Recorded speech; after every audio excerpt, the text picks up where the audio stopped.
Game begin.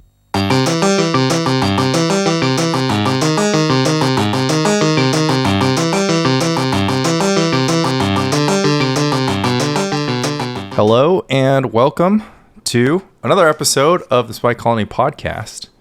I am here with Fuck It We Call, Michael J. Flores. Fuck it, we do call. We are on a call, and we are hyped to bring you a very special episode. Gigantic shout out to Michael Arnold. Not a Michael J, but a Michael that's still very close to our heart in the pre-modern community. He is surprisingly tall in real life. He's extraordinarily tall, yeah. A few of us are quite tall. Like Mano is also quite tall. But I mean, I know you. I know Mano. Rafael Quaron is very tall. But I mean, I think like Mike Arnold is surprisingly tall for me. Jared's pretty tall. I feel like it's actually just like really. I wonder if there's like kind of a social thing where you just like in a room, like a crowded room full of people. It's just like the tall people just get a little bit more socializing in because they're so easy to find. Well, I mean, like Flint is taller than average, but Flint has so many other things going for him. Yeah, like, I mean, well, like amongst tall people, Flint then rises even farther to the top because he's easy to find and he's fun to find. Chapin had like his next level branding, like next level deck building, next level magic. He's like next level blue. Flint is like next level tall. He's like tall and then also on the next level. Yeah, I mean he's extra tall, extra magnetic. I'm going to tell you a little bit about the Super Gauntlet. So every year, Mike Arnold runs a really awesome tournament called the Premodern Super Gauntlet. He takes 64 decks, or rather 58 decks, and he makes them available to 8 players to draft in a snake draft. And they're all unique archetypes, and they're all, have some amount of representation in Premodern. And he has those 8 players draft those decks. This year, I don't have the list up in front, but the players include pausing. I have it. Clicking for I have it. All right. I have it. Tell us about the players in this year's Gauntlet. Players include players include Andrew Webb, Carl Winter, Chris Tolar. So we know Chris Tolar. He was in our house. 10 Arms. It's Gabe Menendez, Jay Lansdall, which I assumed he would take Lansdall, but he didn't. Mike Arnold himself, Mike Hoyp, friend of the cast, a member of the Illuminati, and one half of the progenitors of the PSS, Prince of Premodern, etc., and spoiler of all spoilers, ruiner of monthly tournaments, Parfait Master, now Replenish Master, Rich Shea. Indeed. Hater of the Rock. So in addition to the 7 established decks that you're allowed to play, you get to pick a brew of your choice, and then it's a 64 deck single elimination tournament. So each player has 8 seats in the tournament, and it goes wild. So it runs for several weeks. There is tons of coverage. Coverage is actually going on basically as we speak. There is the match with Madness and Merfolk going live, and Angel Stacks and Screech and Clerics going live. So lots of hype going on there. So we thought that we would go down the list of decks and do the Spy Colony live bracket prediction, which is somewhat unprecedented in the history of podcasting. In the history of pre-modern podcasting. Actually, honestly, it wouldn't surprise me if it actually has been done live, but we weren't there for it. We would never look it up, so we don't know. Yeah, to be fair, sorry. Also, a little bit of housekeeping. I have to issue a correction of 2 weeks ago's podcast. On 2 different occasions, I barged in to correct Rich Shea on a fact that he got absolutely correct. So I would never get anything wrong. So the first fact was Will Hurst did indeed win 3 monthlies over the course of a 4-month span. He won October or no, he won September. He like won October, December, January. So he did Stasis, Psychotog. Rich Shea has just completed his win-win second win. Second place win. Lost in the finals, and then. Well, no. The one that was going to happen where he was going to play the finals against Storm has concluded since our last podcast, and Rich was victorious. So he's won 3 of 4. He also lost in the finals to Varcheld's Warhuggers. Yeah. So he got win, second place, and win. So he's 3 of 4. Oh, I thought you said second win. Yeah. Got it. Yeah. Okay.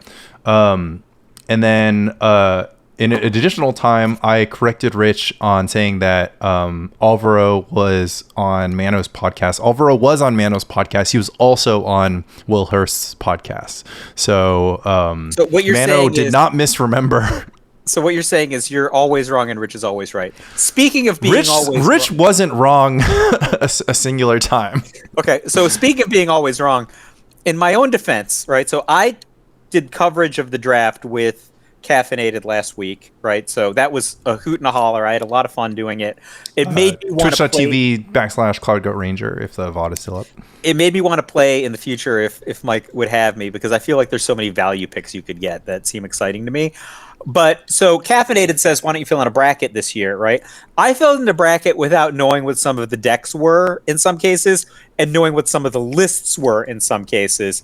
And I bet I got a lot wrong as a result of not knowing the lists or in some cases the decks themselves. Yeah, so we're going to right those wrongs in this cast where we're going to take you through every deck in the Gauntlet, and I'll also look at the lists and give our official Spike Colony Gauntlet prediction. So I have my picks up, and I have my picks up as well. So okay. we can talk. We can talk originals, and then all right. So let's just start. And I'm gonna read off all 64 decks really quick. No, we're gonna get through the decks anyway. Well, no, because I just want to like. You just want to use 3 minutes that have no value? It's White Weenie, Frost Bloom, Dream Halls, Contamination, Blue Red Siphonaut, Lands, Blue White Control, Welder, Survival, Tinker, Bouncing Tings, Parfait, Sly, Gix Combo, Life, Wug Threshold, Broccoli Soup, Draco Blast, Angry Hermit, Angel Stacks, Creaking Clerics, Frantic Storm Trade when Survival, Mono Black Control, Full English Breakfast, Blue White Flippy, Goblins, Stasis, Green Red Oath, Drunk Zoo, Mud, Goblin Opposition, Stompy, Star Spangled Slaughter, Devour Combo, Mono Blue Control, Turbo Zombie Infestation, Dead Guy, Hail Terrageddon, Psychotog, Jund, Ugg Madness, Merfolk, Reanimator, Alluring, Tireless Tribe, Rifter, Elves, The Rock, Enchantress, Green Red, Aggro, Legion Land, Lost Grow, Tog, Raging Glaciers, Ponzo, Mono Blue, Stifle Knot, Iggy Pop, Pit Rack, Eddie Tog, Fling, Chance Encounter, Fluctuator, Triple Lands, Oath, Replenish, Chance Academy, Pattern Rector. Our market research shows that people love hearing the names of decks. If your favorite deck was not named there, Mike Arnold doesn't think it's a real deck. So instead of sending all your hate mail to Spike Colony, give it a breather and go yell in Mike Arnold's ear about how your real deck. I think he has a separate Facebook account just to be yelled at. Yeah, absolutely. All right. Round 1 in the round of 64. Match 1 in the round of 64. White Weenie versus Frost Bloom. I have White Weenie. What do you have? I picked White Weenie as well. So Matt Lindy over Mike Long at U.S. Nationals. White Weenie was the most consistent deck at combo bashing during a lot of what the pre-modern era is. I think that was wrong. Let's look at the White Weenie list. This deck is not built to beat a combo deck. So it's got Armadillo Cloak, one Armageddon in the main deck. I guess it has Meddling Mage, which is I picked White Weenie. I think it was pretty good. Meddling Mage, True Believer, but like there's none of the cards that I would think of that you would want in White Weenie to beat a combo deck. For example, Abeyance. However, the Frost Bloom deck does have Abeyance. There you go. Yeah, I mean, so this is Gabe Menendez elected to go with the 5-color weenie variation. I simply picked White Weenie because of you said it, like it's just a more consistent deck. This Frost Bloom deck is historically. Well, no, I mean it's a combo beater. I mean, you're just gonna be able to like Meddling Mage and then let's see. So if you meddling mage, we also have to talk about what makes this Prosplume deck different. So this Prosplume deck is actually kind of crazy. It's using natural balance, squandered resources. All Prosplume decks use natural balance. Sorry, it's using the Prosplume deck didn't use Planar Birth as the mana engine, did it? No, it would just use natural balance. So we have Planar Birth as the additional mana engine. So Planar Birth, for you don't know, is 1 in a W. Each player returns all basic lands from their graveyard to the battlefield tapped. Basically, we're going to be able to use. There's only one Cadaverous Bloom, but we're going to use the combination of Squandered Resources and Planar Birth, in addition to Natural Balance, to make a ton of mana. And we also are not using Prosperity to sink our mana into. We're just using Infernal Contract. I think I got it right the first time. White Weenie's going to win. This deck can't even Burning Wish for a creature removal. It can't beat a Meddling Mage. The White Weenie. Yeah, it has the one Chain of Vapor. So. Yeah, but it can't Burning Wish for an answer to Meddling Mage. Right, but it has the one Chain of Vapor in the main deck. How's it going to find it? It draws its entire deck. Not if there's ostensibly. Not if there's a Meddling Mage in play. Well, what are you naming with Mage? What if you named? I mean, the decks are public, right? Yeah. What are you gonna name with Mage? Planar Birth.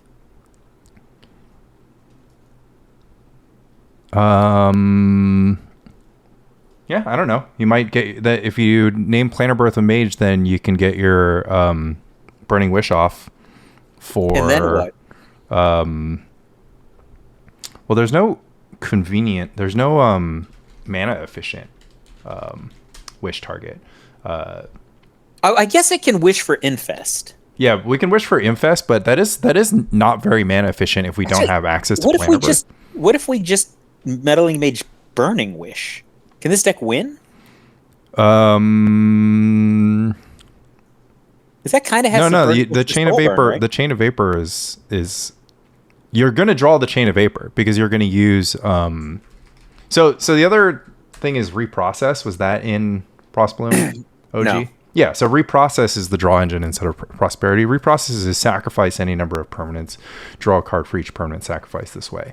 So it's going to sacrifice all its lands, bring all its lands back, make mana, sacrifice all its lands, bring all its lands back. What turn do you think this Prosplume deck is going to win? I don't know, 17. Right? Like, when I was playing Prosplume, I went on turn 3. This deck doesn't look fast to me. So so natural balance, if you have it doesn't even matter, Lanny. This deck can't beat Armadillo Cloak.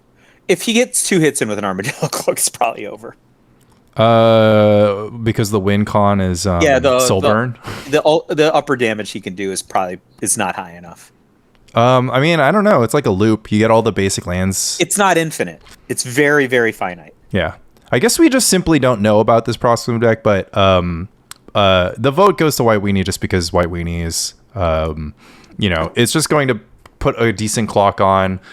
So Meddling Mage Mother of Runes probably is just going to do the job. So yeah, if you Mage... No, Burning Wish for Infest is still...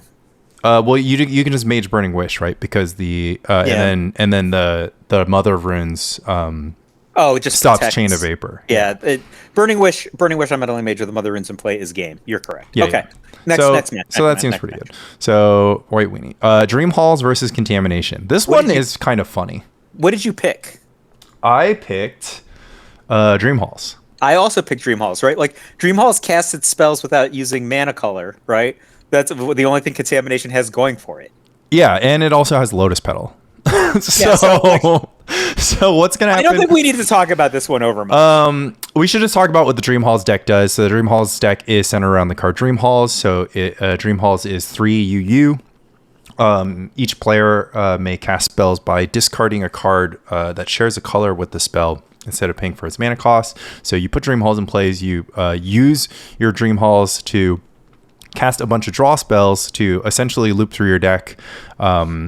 Those draw spells being Meditate, Opportunity, Russian Knowledge, they all draw 4. So you're discarding 2 basically and drawing 4. You cheat Dream Halls into play using stuff like Lotus Petal and Show and Tell. The Contamination deck we've talked about on this podcast a bit.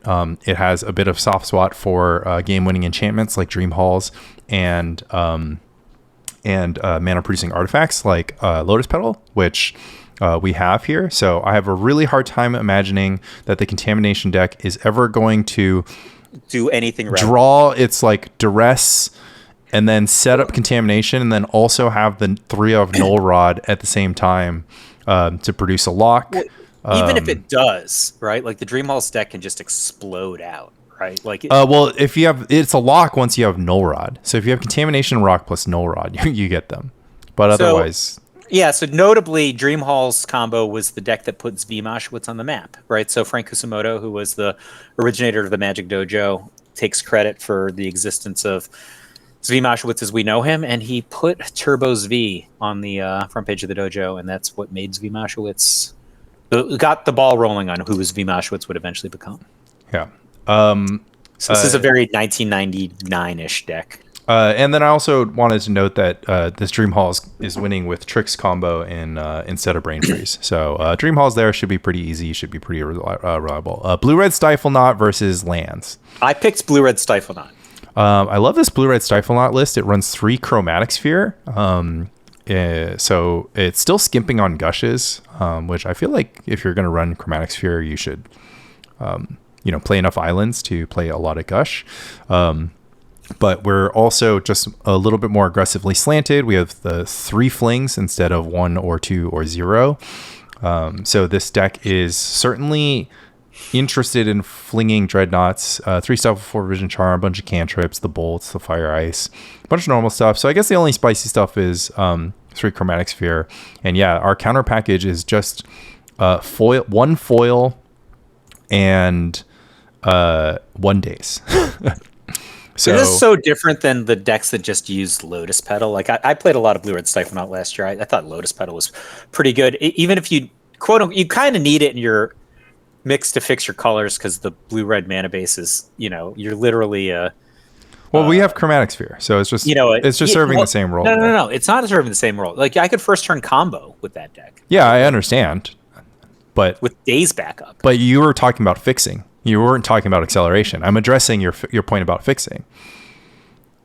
All right. Well, so you picked this over Lands, though, right? Yeah, we have it over Lands, just because I just don't really believe in this Lands deck ability to stop Stifle Net combo, and especially stop the fling side of the combo. So our resistance comes in the form of Glacial Chasm, which only stops attacking. Or wait, no, only it stops damage. So it stops you from damage. So I guess there's a world in which, what do? Can you use this Glacial Chasm to somehow not lose the game? Okay, well, look, let's start here. There's 1 Seal of Cleansing in this deck. Doesn't matter because we have what else? No, but what else do we have for resistance at all in game 1? Glacial Chasm. That's why I started the conversation with that. Yeah. So, I mean, we have 4 Enlightened Tutor for the 1 Seal of Cleansing. Glacial Chasm, doesn't it have cumulative upkeep? Yeah, it's cumulative upkeep, pay 2 life, but I'm trying to look for a way in which we get the Chasm into play, and then this deck also contains Future Sight, so it's going crazy on the Horn of Greed exploration engine after by also turn 5. Like the thing that holds Stifle Knot decks back is that they can't just balls to the wall you every time. Oh, right? We have like Summer Bloom too. I feel like Blue-Red Stifle Knot is just going to jimmy jam right down Hoyp's throat on this one. Yeah, absolutely. What can he do? Yeah, he has a Naturalize in his sideboard. Yeah, Lands doesn't have a lot of resistance here, and I can't imagine it accelerating to a win with Glacial Chasm protection. The win here looks like it's basically just Seismic Assault. Am I missing something? The win is not going to get there, Lanny. Like, we don't have to worry about it. So yeah, that move one is on. an easy blue-red Stifle Knot. We have blue-white control versus welder survival. This is actually an interesting one. So blue-white control here is going to be tide control piloted by Rich Shea. It's going to be pretty much everything you expect. I mean, 2 parallax tide instead of 3 or 4. 1 replenish, 1 Wrath of God, but the rest is just like your Similar to blue-white his stuff. PSS4 deck, probably. I hadn't looked at the decks when I made my bracket. Yeah, They hadn't been published yet, it's definitely in that vein. And so what we're kind of dealing with here is how good that's going to line up against the sort of survival welder double engine situation. Now, if the welder survival deck basically falls into effectively the same thing as every survival deck, which is that it's just so much worse of a deck when it doesn't have survival. And the blue-white deck is pretty good at stopping the card survival of the fittest. Now, some things that make it interesting are the presence of Tangle Wire.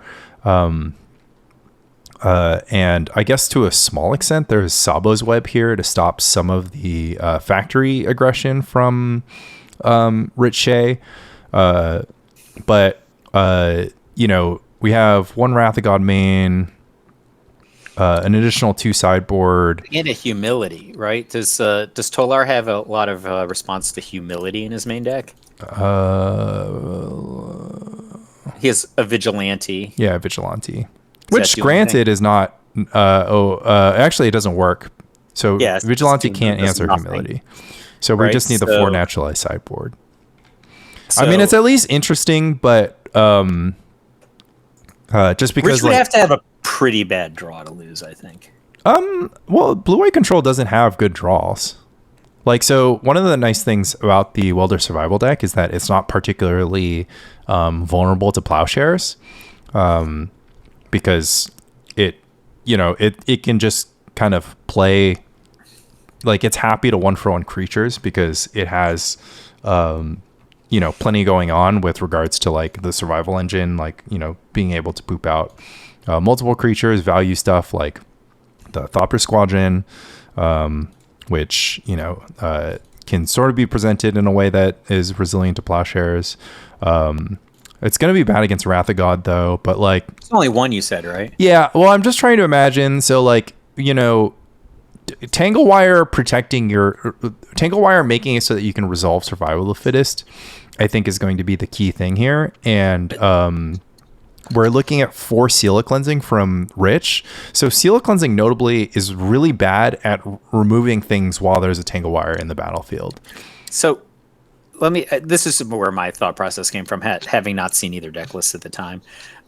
First Master Series ever was in 2000 in New York. 2000 or 2001. And 2001 maybe. And Huey Jensen was playing, he got to the finals playing a survival, probably like a survival squee trade win deck. And he bought out Jason Super Z, who's playing a blue-white control deck. And I was just like, why would you buy him out? He's like, I can't beat 2 Wrath of God.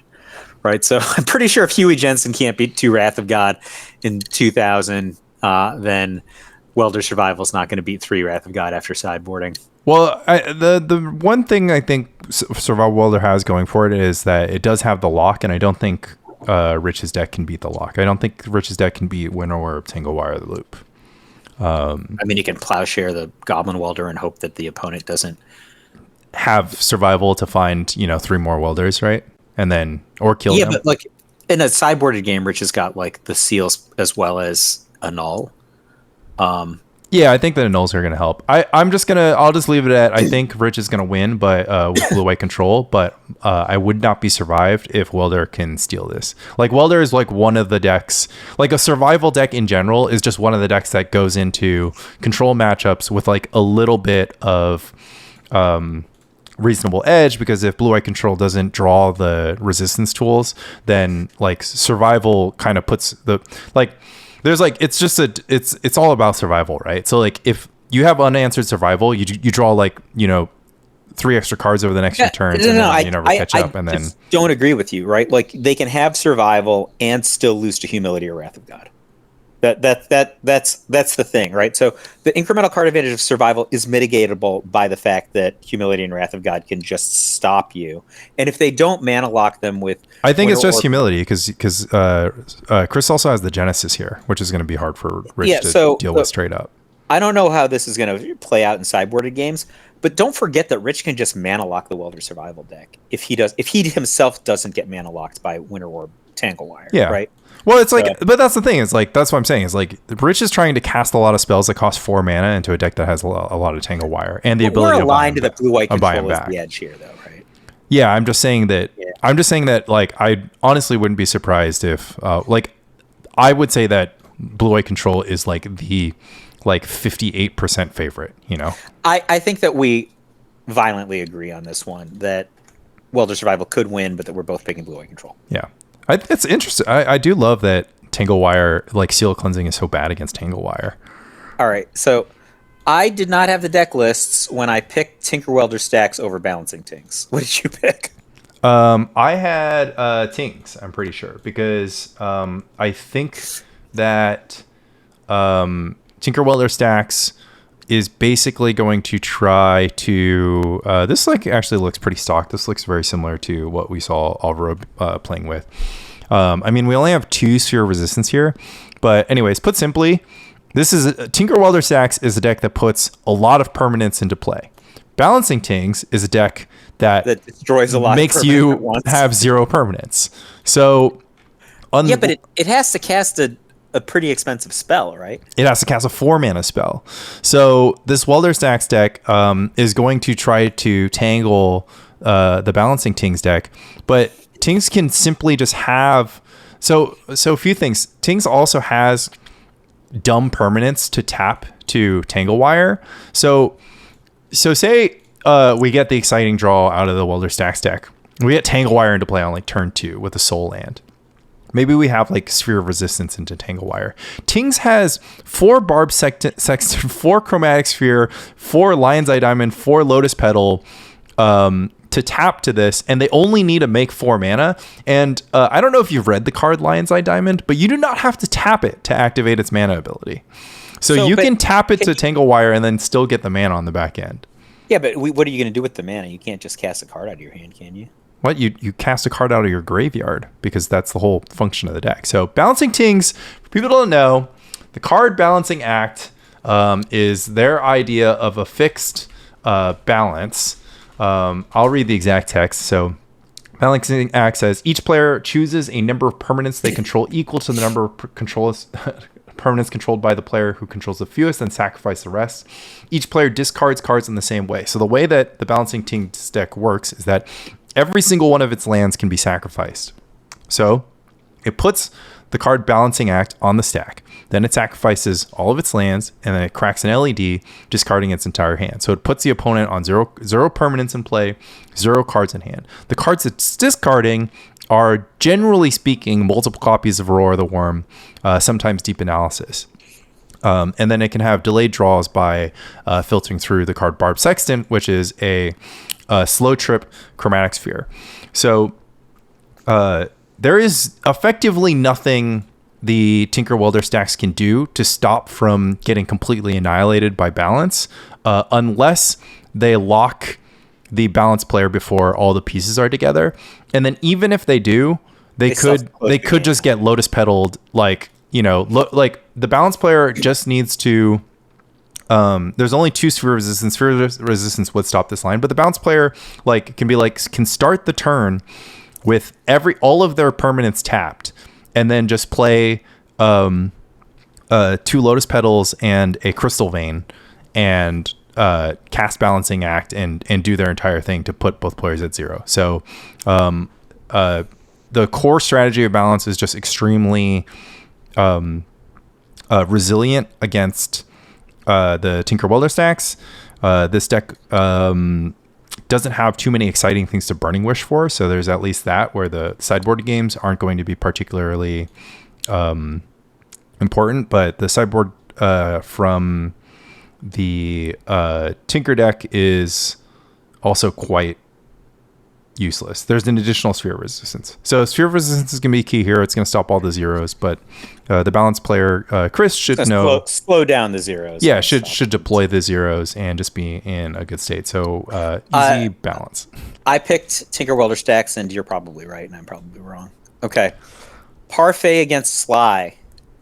So Parfait versus Sly is going to be pretty interesting. I think the most interesting thing is that most of Parfait's tools to defeat Sly involve gaining life. And the Sly deck has 1, 2, 3 Sulfuric Vortex and 1 Sulfuric Vortex in the sideboard. So Parfait, for people who don't know, is basically Rich's attempt to sort of reorganize Parfait after the banning of land tax. It looks very similar to Land Dehoth, except for Rich has tried Gush, or just tried Mulch, and he has settled on Factor Fiction as his draw engine. He's also gone up to 4 Sylvan Library, so he's using Sylvan Library Words of Worship as his draw engine in addition to Factor Fiction. He has some Scroll Racks. And he's Rich Shea, so he has Zer's Weirding. Yeah, and he's as the Zer's Weirding lock as the end game. For Oath of Druids is going to look for Ancestor Chosen and Shard Phoenix, just like the good old days. Against Burn specifically, we have Armageddon. We have a pile of somewhat inefficient disenchants. We have lots of Aura of Silence and only one disenchant. Guy's Blessing, of course. Sylvan, as far as it relates to Burn, all I'm looking at is like, okay, well, your draw spells are Factor Fiction and Sylvan Library, both of which are really bad against Burn. Your life gain spells are a singular Words of Worship, which doesn't even necessarily get the job done for you unless you have the Sylvan Library. And also there needs to be not a Sulfuric Vortex in the battlefield. And then you have these 2 Armageddons. But other than that, Rich's ability to lock out the red opponent is going to be very slim in game 1. It's just like, okay, we have to find Words of Worship before we just die. And Words of Worship might need to be protected by Disenchant Naturalize effect. Okay, we have 1 Naturalize, 1 Disenchant, 1 Aura Silence. And then post sideboard, we have 1 Circle Protection red and 1 Warmth. Ray of Revelation is a lot better against Sulfuric Vortex. So I have this going to Burn. Burn just needs to do its thing. And like maybe Rich draws like multiple Plowshares against a multiple Ball Lightning draw, or stranger things happen. But Rich is like looking for, like, Parfait used to beat Burn because it would be like, okay, land tax Zern Orb, and it had 4 Enlightened Tutor to find like Ivory Tower, Ivory Tower, land tax Zern Orb. Really, Enlightened Tutor was the thing that glued the entire Burn matchup together for old school Parfait, and this new version simply can't afford the card disadvantage of Enlightened Tutor and plays 0. So I have this going to Burn. I mean, I also picked Burn. Maybe Rich draws Words of Worship, but I don't think it's going to happen. Next up, we have Gix combo versus Life. I picked Life because I didn't know what Gix combo was, and you broke it to me that one of them is an infinite damage deck. Yeah, so Life is Life. Life uses the Daru Spiritualist, infinite toughness, sacrificing nonsense to gain infinite life. Gix combo is using Priest of Gix, which ETBs adds 3 black mana to your mana pool, and Recurring Nightmare. So if you have Recurring Nightmare and 2 Priest of Gix, you can loop Priest of Gix at infinitum. You need to have 2 Priest of Gix with Jet Medallion to do this, right? No, you need to have 2 Priest of Gix and Recurring Nightmare to just go infinite Priest of Gix. So for what it's worth, that just gives you infinite ETB infinite trigger. Yeah, ETB LTB triggers. So in order for you to turn it into a infinite damage combo, you need to use Jet Medallion, because from that point you'll be profiting 1 mana at each time. So once you profit 1 mana each time, you then use tools such as Necrologia and Highway Robber, which drains 2 on ETB, Necrologia, which lets you pay life to draw cards, and I guess Zombie Infestation is going to be... Isn't Necrologia only castable during your own end step? That's correct. Let's see, 1 second, I need to mute Discord because it's been giving me weird things. Anyways, yeah. So I guess this Necrologia situation, I guess Necrologia is just the engine. I mean, so we're just going to play this the fair way. We also have Lake of the Dead to accelerate this out, but we have no rituals. So are you sure this is an infinite damage deck? It is, just because what you do is you create infinite mana with Priest of Gix. If you have Jet Medallion, Recurring Nightmare, 2 Priest of Dix, and Highway Robber, yeah, then you go infinite. That's a pretty substantial part. Like, can't life win in that window? Or like disrupt a Jet Medallion? I mean, life has one or two kill unspeakable cons. Symbol. Yeah, one unspeakable symbol main as the kill condition, and then no sideboard kill condition. Yeah, but they just have to kill the Jet Medallion. Yeah, I mean, the Gix combo doesn't have like a. They have two. I guess they can Necrologia to get. Well, they just wait, right? So once they play the medallion, then they can. I guess they don't go off at instant speed. No, you need to have seal cleansing. You need to have the whole parlay and do it in a single turn, because otherwise life just. So like, how do I put this? If you have 2 Priests of Gix, Jet Medallion, and Highway Robber, and they're all there, and the Jet Medallion is not being disrupted, then I grant you win. But that's the only way, because otherwise, if you have any other route to victory, life combo just gains infinite life and makes you start over again. Okay, so to be clear, I think the reason why Gix combo is going to win this is just because life combo is going to give Gix combo infinite time to set up. So life combo actually has funny resistance in the form of a sideboard True Believer that it can Living Wish for. And it can, I guess, protect that True Believer with Sylvan Safekeeper. And we actually have no creature removal in the Gix combo deck. So I guess. So I think that life combo has like a really substantial advantage in a 3-game set, right? Like they have monk doesn't do anything, but like the 2 Seal of Cleansing, 2 Swords to Plowshares, and Uktabi Orangutan allows them to like.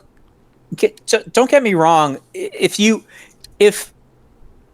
Gix combo lands the parlay, then for sure they're going to win, right? It's not even that they're an advantage, but the problem is every other situation except them landing the parlay is problematic for them. Right, they but just they have the unspeakable symbol. They have a lot of time to do that, and they also have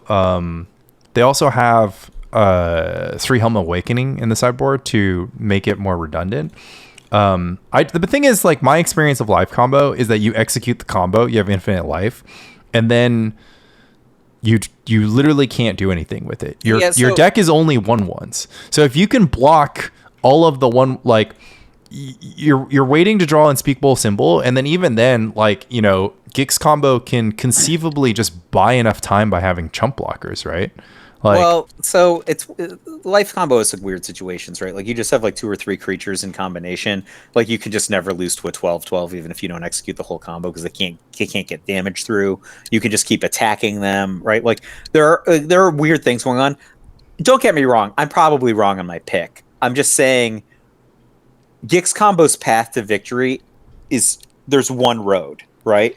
They don't win any other way except for this one road. Yeah, the dystopias are going to be good out. I mean, just Gix looks better on sideboard. I mean, I understand the one way. I'm just saying that the point is that life combo simply cannot win until it draws its unspeakable symbol in any game. Like, does it have no way to tutor for the unspeakable symbol? No. Yeah, you're probably right. Like, it's just so you execute live combo. You have several clerics. You can draw 1 extra cleric each turn by discarding Squee to find all the creatures in your deck, and then eventually you draw unspeakable symbol, and then you attack with everyone at infinite power. I mean, but like, personally, I don't think this life deck like he doesn't have like a Sarah avatar. Like when I played this deck, I had a Sarah avatar. So I mean, it doesn't matter. It can just be chump blocked. I mean, like Gix not combo infinite times. well, not necessarily infinite time, but Gix combo like has a litany of like idiotic Well, I'm ones. just saying, if you're playing a Living Wish deck that can generate a prohibitively high amount of life, you don't think that the ability to tutor for a If Sarah I card ever would be duress valuable? or cabal therapy your unspeakable symbol out of your hand too, you also just lose. You just lose the game. Like- Okay, that's fine. Okay. I Gix combo. concede I should have picked the other one. I'm just saying it's way less good than you made it out to be. Yeah, this yeah. is not nearly at. I don't get me would wrong, have looked it's still the right for pick. It's way less good. I would have looked for, is there not a like ETB LTB trigger that you can use to win the game once you have the loop? I'm surprised that that's not like present in the deck. There are so many cards that could have been played in the life deck that were not. I'm talking about the Gix deck. I don't know. Who cares? Yeah. All right. The pick is over. Wug Threshold versus Broccoli Soup. Wug Threshold is pretty straightforward. There's a Brawn here. We've got double Brush Hopper, 3 Call the Herd, 3 Mystic Enforce, and Only 3 one intuition. 3 Nantuko Monastery, 4 Nimble Mongoose. We're filling our graveyard up with eggs, and we've got Wasteland in here. We got Werebear. We got Wild Mongrel. Is there no? There's no mongoose. There's 4 Mongoose. Wait. Yeah, 4 Mongoose. Okay, I mean the one intuition. This is just a beatdown deck. There's a bunch of creatures in here. How did? I mean, look. I guess he has 3 worship in the sideboard, which is the way that you should do it. I mean, I played a very similar deck at the Spice tournament, much more reliant on intuition. Intuition for Call the Herd is really good. I also played Beast Attack, though I don't know if I played in this format. The other card I played that I thought was really good was Rampant Growth. The ability to like Rampant Growth straight into worship seemed pretty good to me. This deck is aggressively medium for pre-modern. Like you could definitely get some games. You could definitely also be outclassed. This is like a slower version of Terrageddon, ultimately, without really getting the things that you could get by leaning into being what you call Wug Threshold. I mean, the creature base is what's really getting me at the end of the day. We have Meddling Mage. it's just like a lot of creatures. Like It's Wild a Mongrel lot of- has no advantage in this deck. I mean, it gives you threshold quickly. Who cares? That's the idea, right? Because we didn't show up with 3 Werebear, 4 Mongoose, and 3 Mystic Enforcer, like to not have threshold, and 3 Nantuko Monastery to not have threshold. So basically what we're seeing here is like this is a green-white threshold deck that's splashing blue, and green-white can't make threshold unless it's using mulch, which I totally am down with not playing. Armageddon, 7 eggs, and just good old Brush Hopper and Wild Mongrel just pitch to. This is just a beatdown deck. If it were me, I would build the deck where I establish a clock, which is like Werebear or hopefully Nimble Mongoose, and then I just counterspell against combo and control decks. And That's what most people think when they think of threshold. I think what Jay's. And I beat down decks with a combination of size and worship. Yeah. I think that's what most people think when they think about Wug Threshold. Jay has clearly gone with a like green-white beatdown shell here that is really just interested in splashing blue for Meddling Mage for some resistance against combo. And is just like, I mean, if this deck can make threshold, I think the base green-white decks have been pretty bad at making threshold. I agree that Wild Mongrel is not a good setup for threshold. Discarding cards to get threshold is like it's gonna hurt. Like it's not just 1 mana for a 3/3, except for you discard your hand, is like a lot different. But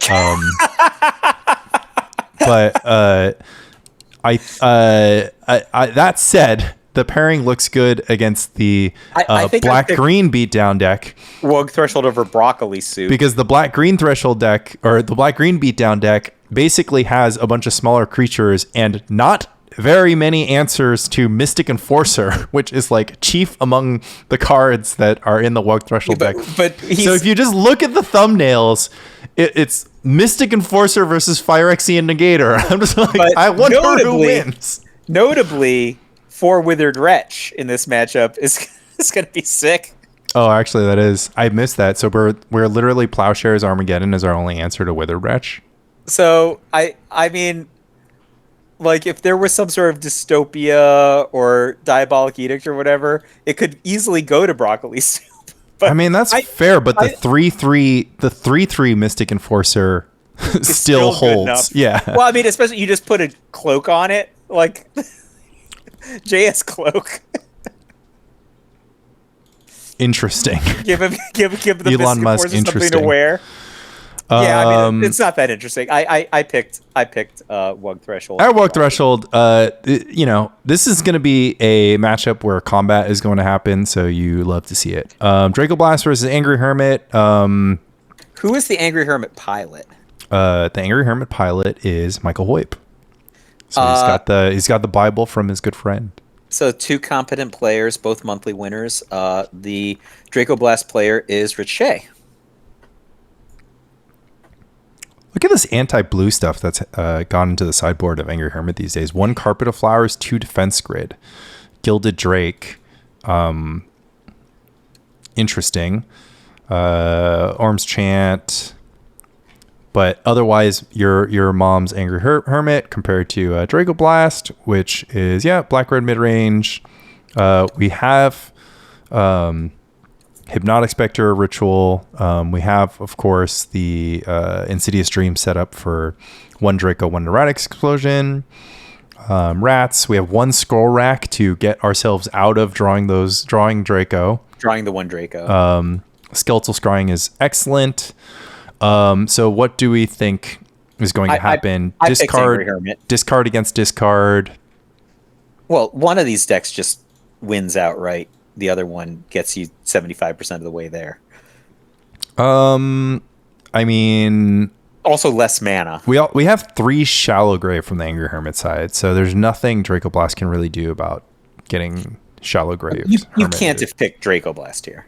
No, I didn't. I'm just trying to consider, like, if this black-red, like, disruptive, because we do get a Stop the Hermit the first time it gets cast. It is. So this is going to be a competitive matchup. I think Angry Hermit is the correct pick, in my opinion. I mean, Rich just can't keep a hand that doesn't have Terminate or Bolt, but I guess Terminate and Bolt are pretty good. Terminate can also kill a Dreadnought. So I think there is a world in which Rich can get, and I would board out the combo and just like go all in on removal. I think there's a world in which Rich can actually disrupt enough and Hermit can have a clunky draw. But I've got Hermit, but I actually think the edge is minor.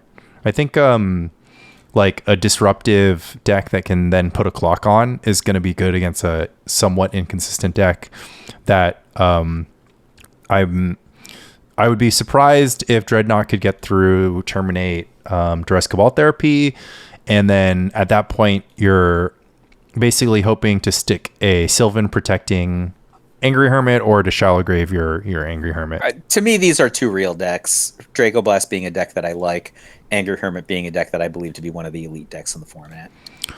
But yeah, we have Angry Hermit there. It's just like, it's good to be the person who has the thing that the opponent has to beat, right? So at the end of the day, pick the beat down. I know that we've recently switched from being an anti analogies podcast to a pro analogies podcast, but so my new thing is like hitting beats pitching.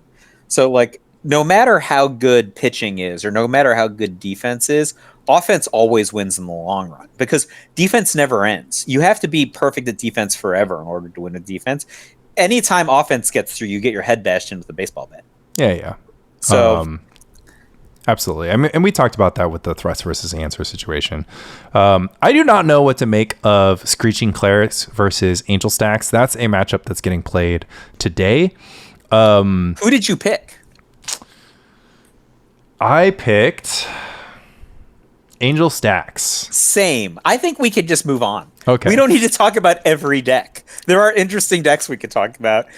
of these- Screeching Clerics is a brew, so we should talk a little bit about this Battle Screech, Cabal Archon, Goblin Bombardment, Should we really? Rotlung Reanimator deck. I think it's pretty interesting. And honestly, what does Angel Stacks do? It just has a bunch of Armageddon.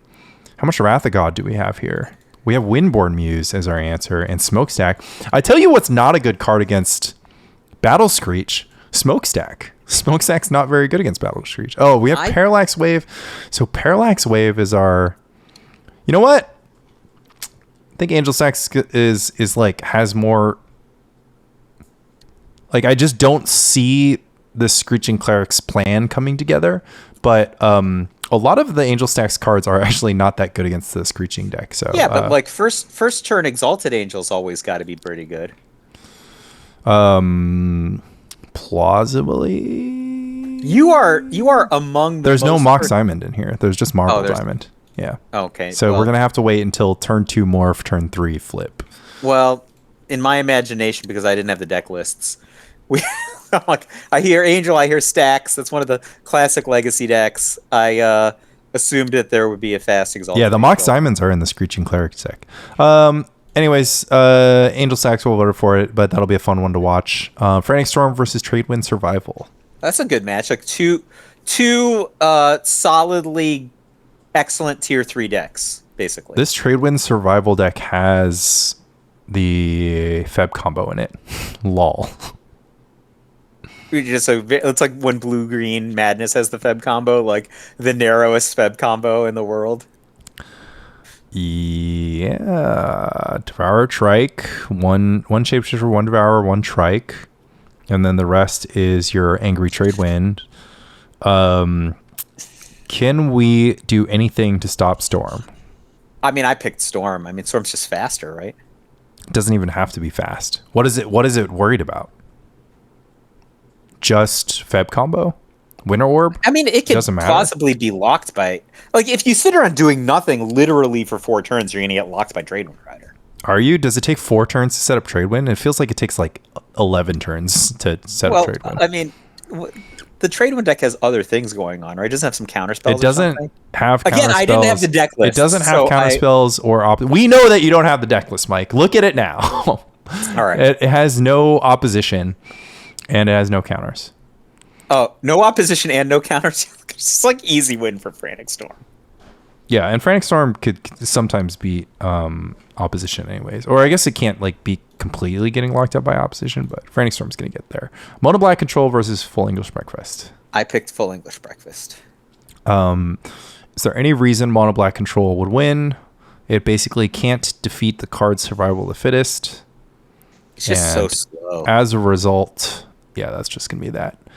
We do have Contamination Lock. One Contamination and 3 Nether Spirit here, so that's kind of fun. You can somehow, if you can live through 5 turns, you can Diabolic your way into the Contamination. Should be an easy one for Feb. Feb is, of course, just going to be good against Black deck. Here's an exciting one. Blue-White Flippy versus Goblins. I'm sure you picked Goblins. I picked Flippy. I actually picked Flippy this time. I generally think that Goblins can do it. But this Flippy deck has 3 Crimson Acolyte in the sideboard, which we have not seen particularly often. And I think 3 Crimson Acolyte, 2 Silver Knight, and then 2 Mother Runes. Worship doesn't matter, right? Because you're already somewhat incentivized to just like have naturalizing your rain, but also it matters because of the time that it generates, right? So when you have Crimson Acolyte and Silver Knight and you're not dead, right? You could just attack into the Goblin's deck, right? Yeah. Like it's one thing to have them on defense so that the Goblins can't really attack you. It's another thing entirely for you to be able to attack them. Well, the Worship is also just going to keep Goblins honest, right? Where it's going to make it so they can't port out Naturalize, but they're left naturalizing Mistress Factories. The only thing is, like, we saw this time and time again. The Goblins deck is just, like, way, way explosive. And so just, like, one pro-red guy is not going to do it. Now, no. The fact that you need more than one thing. The fact that the deck has more than one. The fact that the deck can Crimson Acolyte and turn their entire squad into pro red that definitely makes a bigger difference. And of course, if you ever get an Exalted Angel down, things get a lot harder for Goblins to outscale. So you mean a red Exalted Angel? Yeah, I actually have Blue-White Flippy winning this time, but I would not be surprised if Goblins wins. Stasis versus Green Red Oath. I picked Stasis. This is literally the worst matchup for Green Red Oath. Some may say. However, I actually think that this one's kind of close. Green Red Oath gets to bring in blasts, and sort of. I guess I'm hoping that pilots are a little bit more on even footing. I have often thought that this was heavily favored for Stasis, like a deck that Stasis really wants to see, and I have often seen that what ends up happening is that the Green Red Oath player wins. So I think that Stasis is favored, but I actually picked Green Red Oath just because I think that it's just like a little bit, I don't know, it just like it can get it through, and after sideboard you have the full naturalized set. I guess there's 4 blasts post sideboard. Like blast is awesome. So usually my Wasteland stops the Forsaken City setup. So my opinion on these things is often colored by my own personal experience with things, and I was on green white Oath Peluche, not green red, with Thermokarst, etc. But I got annihilated by a Stasis deck at $1,000 tournament and Bearded, and I talked to Fran about it afterwards, and he said he thought it was the worst matchup. So and that's a deck that has access to Ray of Revelation, where this deck does not. I think that it's hard to argue with, a Daze deck versus a Thermokarst deck. I mean, like, that's kind of awful. Sylvan Library is really great here, though. Yeah, I mean, I'm okay with the podcast picking Stasis, but I actually think that. Well, it's going to be dramatically different, right? Like if you pick Green Red Oath, then Flippy doesn't make it into the next round. Yeah, of course. Stasis, Flippy does. Things change. Right? Of course, but we're filling out the bracket for Spike Colony, so we can say Stasis. I think Stasis. I mean, it's also just like, I don't like this Stasis list. We have all 4 Vice. We have 4 Arcane Denial. I don't love, random 4 Spike. There's actually there's 4 days. So 4 days, but that's like too much days. You're just like all days. So, Mana Short is only one of in the sideboard. I mean, Propaganda is really good against Manland, so there's a lot going for it. But yeah, I don't know. I don't think you want to be Arcane Denialing the. I think 4 Vice is kind of a lot of vices. You can also I don't know, the Wastelands. I actually think Red Green Oath is just going to get this. Like this Stasis deck is coin for the podcast. The Stasis deck is super thin. I mean, I'm fine with Green Red Oath it's just not. I think Stasis is favored, but I'm just like looking at this deck list and I'm just like, I don't know. Like, who's the Green Red Oath pilot? Andrew Whip. I don't know about Carl. I know that Carl loves Stasis. But is Andrew a good pilot? So that's the thing, right? What if it was Will Hurst on Stasis and then like some Yahoo on Green Red Oath? How would you go? I mean, it's like, I don't know. It's complex, but the bottom line is that, like, yes, Stasis is really good against Manlands. Fundamentally, Wasteland is really good against. I do think it comes down to skill. Like, Green Red Oath can get there. There's a lot you can do. You can port the Stasis player. Like, you can surprise port them. You can make a lot of mana out of nowhere. Sphere Resistance is actually quite good against Stasis. That's excellent. And there's only 3 annul in the Stasis deck also. Yeah. Post board, you get to sort of pivot to doing Call to Herd stuff. You get more Naturalize. You get blasts. I'm okay with the podcast picking Green Red Oath. But I don't like it. I mean, it's fine. Every time I've seen, like, I don't know. I think where podcast is going to pick Green Red Oath. Stasis is favored, but I think Green Red Oath is just I don't know. I mean, I don't even know that Stasis is favored. I think Junk Zoo versus Mud. I have to look at these deck lists. I mean, I didn't really think too much about this pick. I think Junk Zoo is just a beatdown deck, and Mud is not good against beatdown decks. I picked Junk Zoo anyway. Yeah. Like, I mean, I guess we have 3 Masticore, which is pretty good. But other than that, like, you're gonna try to like, none of the prison cards are good against Carnophage. Like, I don't know, Carnophage, Sarcomancy, Savannah Lion, Skyshot Elite. It's like we just have like a bunch of 1-mana cards. It's like, it's awesome. What does Mud deck have? Black Vice, horrible. Ancient Tomb, horrible. City of Traders. Is there Wasteland in the Junk Zoo? There's no Wasteland. All right, so Ancient Tomb, City of Traders, Crystal Vein, Dust Bowl, Icy, horrible. Karn, medium. Messcore, excellent. Metalworker, medium. Mindstone, medium. I mean, we have Black Vice. We just have so many blanks. We have Black Vice, Icy, Metalworker. Probably the best powder Helix. deck, though. Yeah, the keg is gonna have a lot of one costs. But like Sphere Resistance is good, but it's like, you know, if you're on the draw, like you're gonna sphere yourself, you're gonna tangle yourself. Temporal Aperture is blank. Terrain Dynamo is blank. I mean, can you even just get to... So, if you get to Ensnaring Bridge, what happens? I mean, I suppose that you can get there. And then post sideboard, we have... Oh, man. We have a Serenity, which is hilarious. Tutor for Serenity in this matchup. Yeah. This has got to go to Let's give it to Zoo. I mean, Zoo's going to win on, like, pitching beats... Or, sorry, hitting beats pitching. Goblin Opposition. Versus Stampede. Yeah. So Stampede this is very similar to the Screeching Clerics in that it has added Battle Screech to a deck of another tribe. Oh, this is not any kind of the goblins that I thought when I we're using trenches to fuel our opposition. So this is a control deck. I mean, it also has bombardment. A weird trenches combo control deck, and I thought this was just like Siege Gang. I thought it was your mother's goblin deck splashing blue for opposition. We have Weathered Wayfarer, so it's like, trenches Wayfarer. Okay, versus Stampy. I picked Stampy. I don't know, man. I think Rancor is going to cook here, and just being a good beatdown. Opposition's very good against Rancor, by the way. It costs 4 mana, and there's 2 copies. I mean, Mother of Runes is really good against the Stompy deck. I guess there's that. It's pretty medium, right? But it's not that good against, like, Rancor. I guess that's the only source of trample in this deck. 4 Scavenger Folk. We have 4 Scavenger Folk, 4 Lyrist.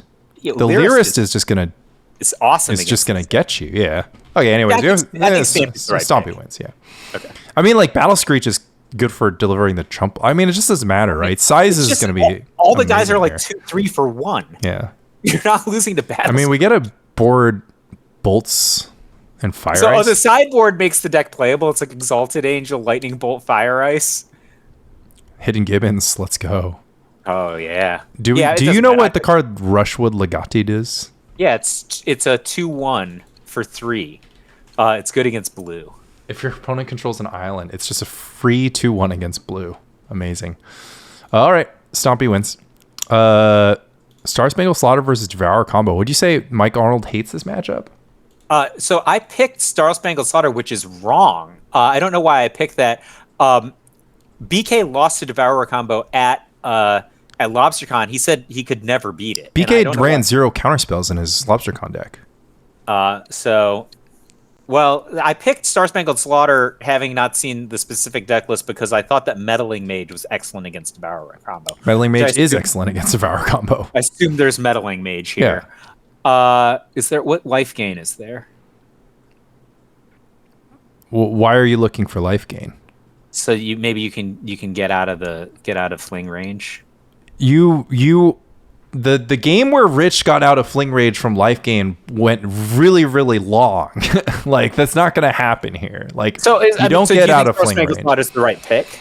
Yeah, of course. You have 4 counterspells, 4 Meddling Mage. Mother of Runes protects the Meddling Mage. Disenchant kind of stuff matters a little bit less.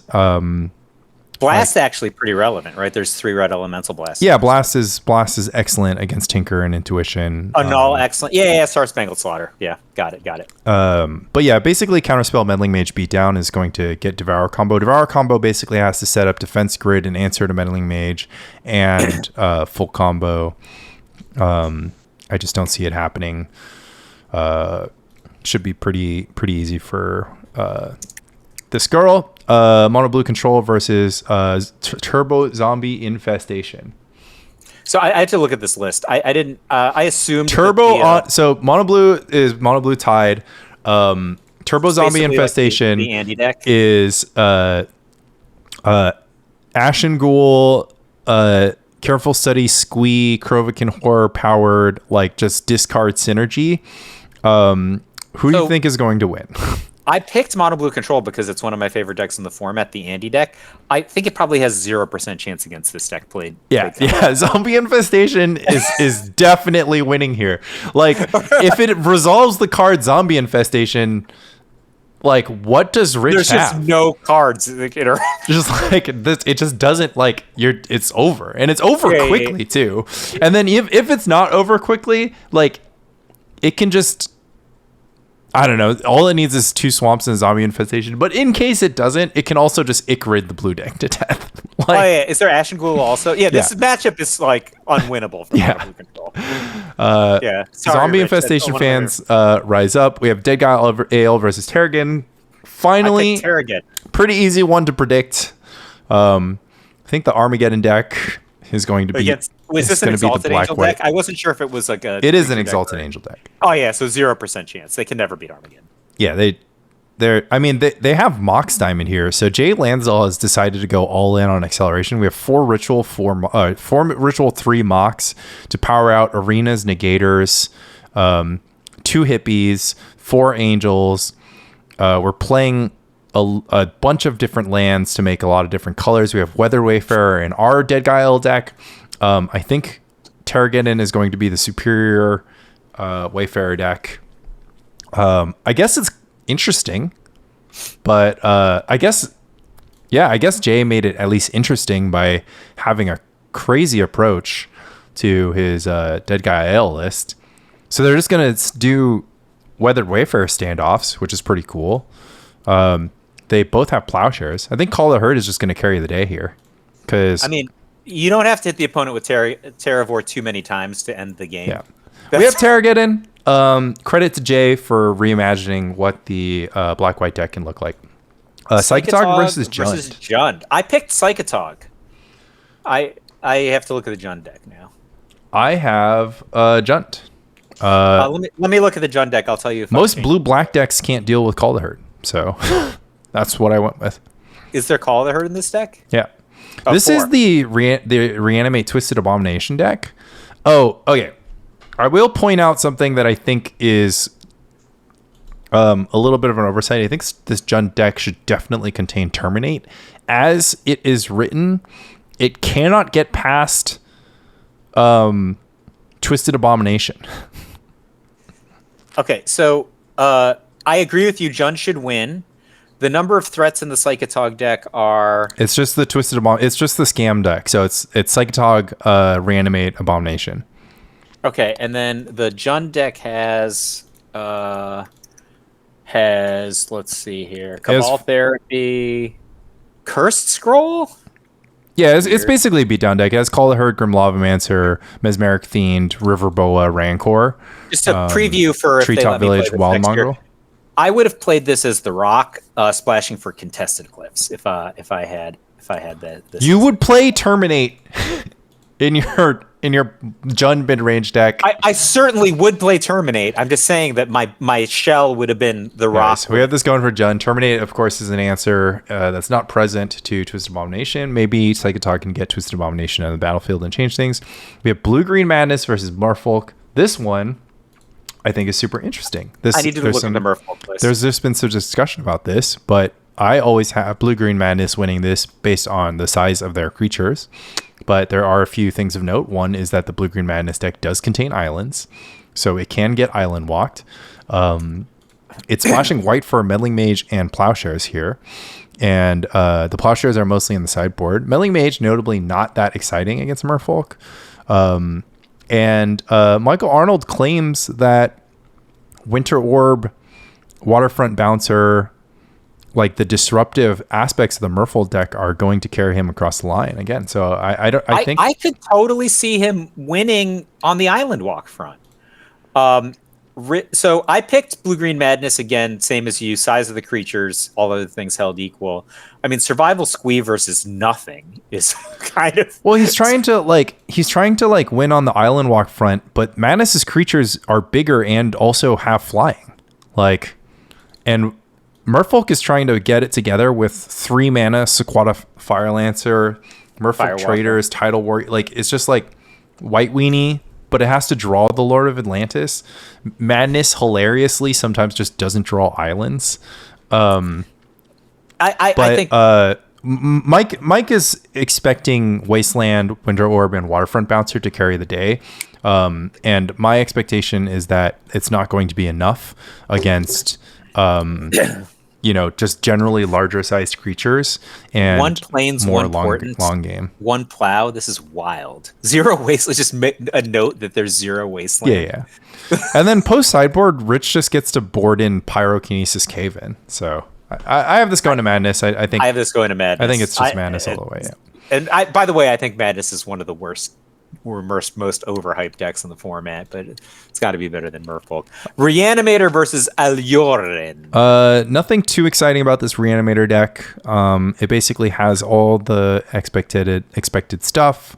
I guess there's Sickening Dreams as one of the outlets, and then it actually sideboards into 4 Oath of Druids and 4 Stronghold Gambit. Stronghold Gambit is just another show and tell, which this deck also isn't running, except for it's like a one-sided show and tell, because if your opponent has no creatures, you just get to show and tell. So it's like a show and tell. It's a red show and tell against control decks that cost 2. Pretty interesting stuff. It is, of course, up against Allurin, which has plenty of is going to kill you. Yeah. It's just going to, Allurin is just going to kill you. Maybe you can execute your Oath of Druids plan against Allurin, but Reanimator famously takes forever to kill its opponents. And is it? Yeah, because if you don't have turn 1 ritual, so okay, first of all, if you have turn 1 ritual, whatever nonsense, and then you get the fastest thing you possibly can in play, which is either Verdant Force or a Chroma. The Allurin deck just has... Oh, this is the black Allurin deck. Oh, huh? Okay, so this isn't the Plowshares Allurin deck. I think a combination of Cabal Therapy and Naturalize after sideboarding makes this an easy matchup for Reanimator. I actually think Allurin's going to get demolished. Straight up demolished. Well, Naturalize doesn't interact with Allurin, right? Because you can... Sure it does. You're faster. You just go... No, you win with Naturalize on the stack? No, you have to have multiple combos. If you have to still put your creatures on the stack. Yeah. Naturalize is great against Allurin. If they have multiple combos, then yeah. But if they only... Right, but you do have to tap first, right? And then the Allurin deck has 4 Cabal Therapy to stop you?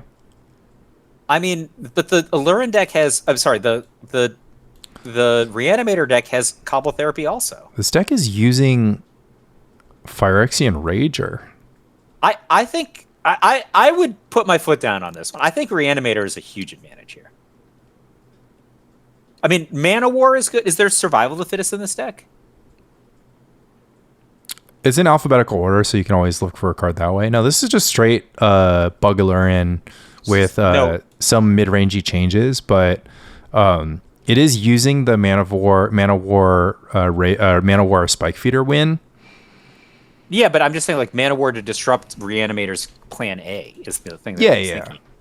There's no Plowshares in this deck. I don't see Allurin being at the advantage here. I see Reanimator being much faster. We have 2 Tormod's Crypts in the sideboard. Well, that is a thing that might affect a sideboard. Okay, I can put a Reanimator through. I could see it. Yeah. I mean, Reanimator also is going to know the matchup, and it can mulligan to a good hand. So there's that as Yeah, well. I mean, it looks like Reanimator has way more fast eye win hands than Allurin also. Right? You just go like first turn. Yeah. Okay. Reanimator it is. Tribe versus Rifter. I think I picked Tribe here. Yeah, unfortunately. I have Tribe here too. I actually think it's just going to win because it can like quiet speculation for infinite value, and Rifter it has to do too much setup, and then we have disenchants and stuff. And then also you also might just Tribe combo them, so you'll get there. What is Tribe combo? That is the about face, yeah. About face combo, yeah. Elves versus the Rock. We don't have to talk too much about this. Elves is going to win. I have Elves there also. Enchantress versus Green Red Aggro. I didn't see the Green Red Aggro deck, but I picked Enchantress. It truly doesn't matter, right? It's just like a beatdown deck. I mean, it's like a beatdown deck with Naturalize, Tranquil Domain, 2 Tranquil Domain. Pocket We Call would beat Enchantress most of the time, I think. Okay, now we have to think about this.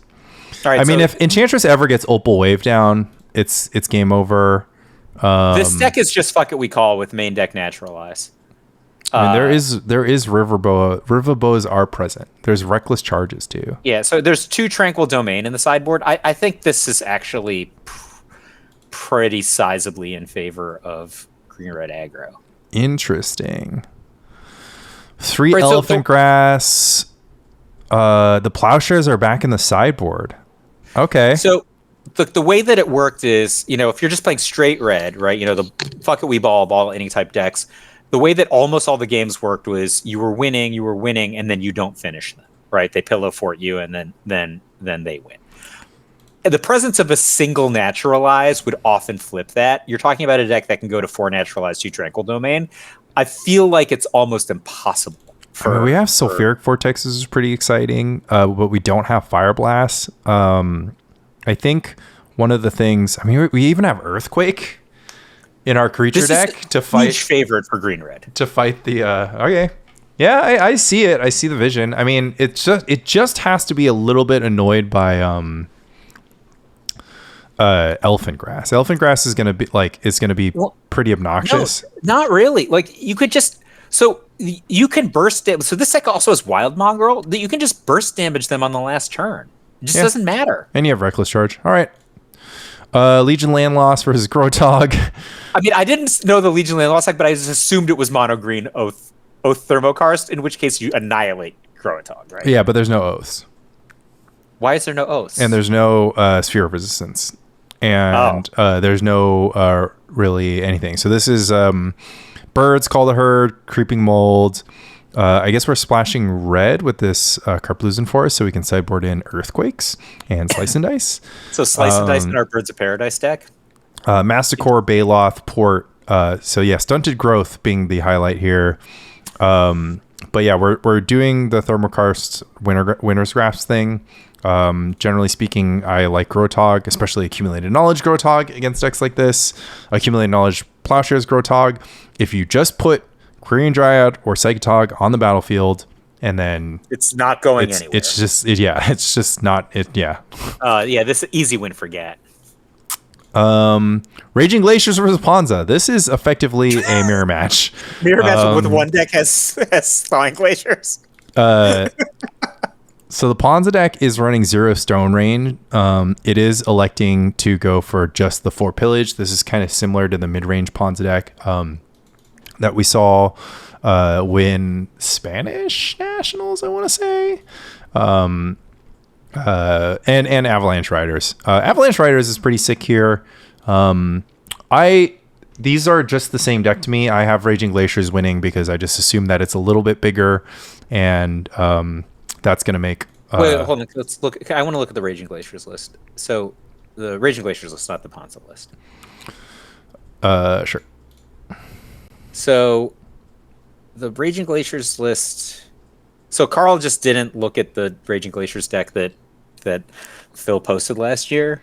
Yeah, Phil's last deck was basically a Shard Phoenix Oath deck, but I think Carl is just trying to stay true to the conception of wanting to, because the Raging Glaciers deck with Oath of Druids is not unlike other Oath decks in very many ways.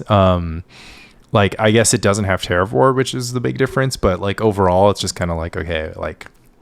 Yeah, but what's the point of just playing a bunch of Shard Phoenix instead of oathing for Shard Phoenix? And then the other thing about it, which I convinced Phil to do, was to play Gaia's Blessing, like just to play Gaia's Blessing the abstract, right? Before he even went in on the I agree, but part of it. we can't, this is just not what Carl wanted to do. So it's just this is where we are. We are a slow burn deck with lots of Incinerate, Fireball. I mean, I think this deck just has more value in it, and it can stop everything that the Ponza deck is doing.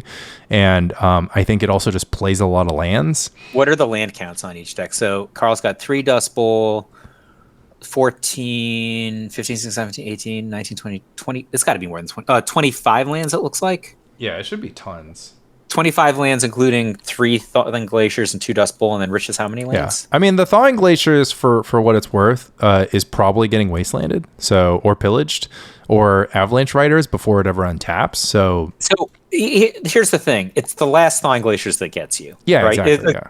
If the last Thawing Glaciers gets to, be activated twice or something, Rich is at a huge disadvantage. Yeah, but all of Rich's beatdown it comes in the form of creatures, and all of these creatures are just getting annihilated by the infinite burn spells on both sides. So neither player is going to have creatures.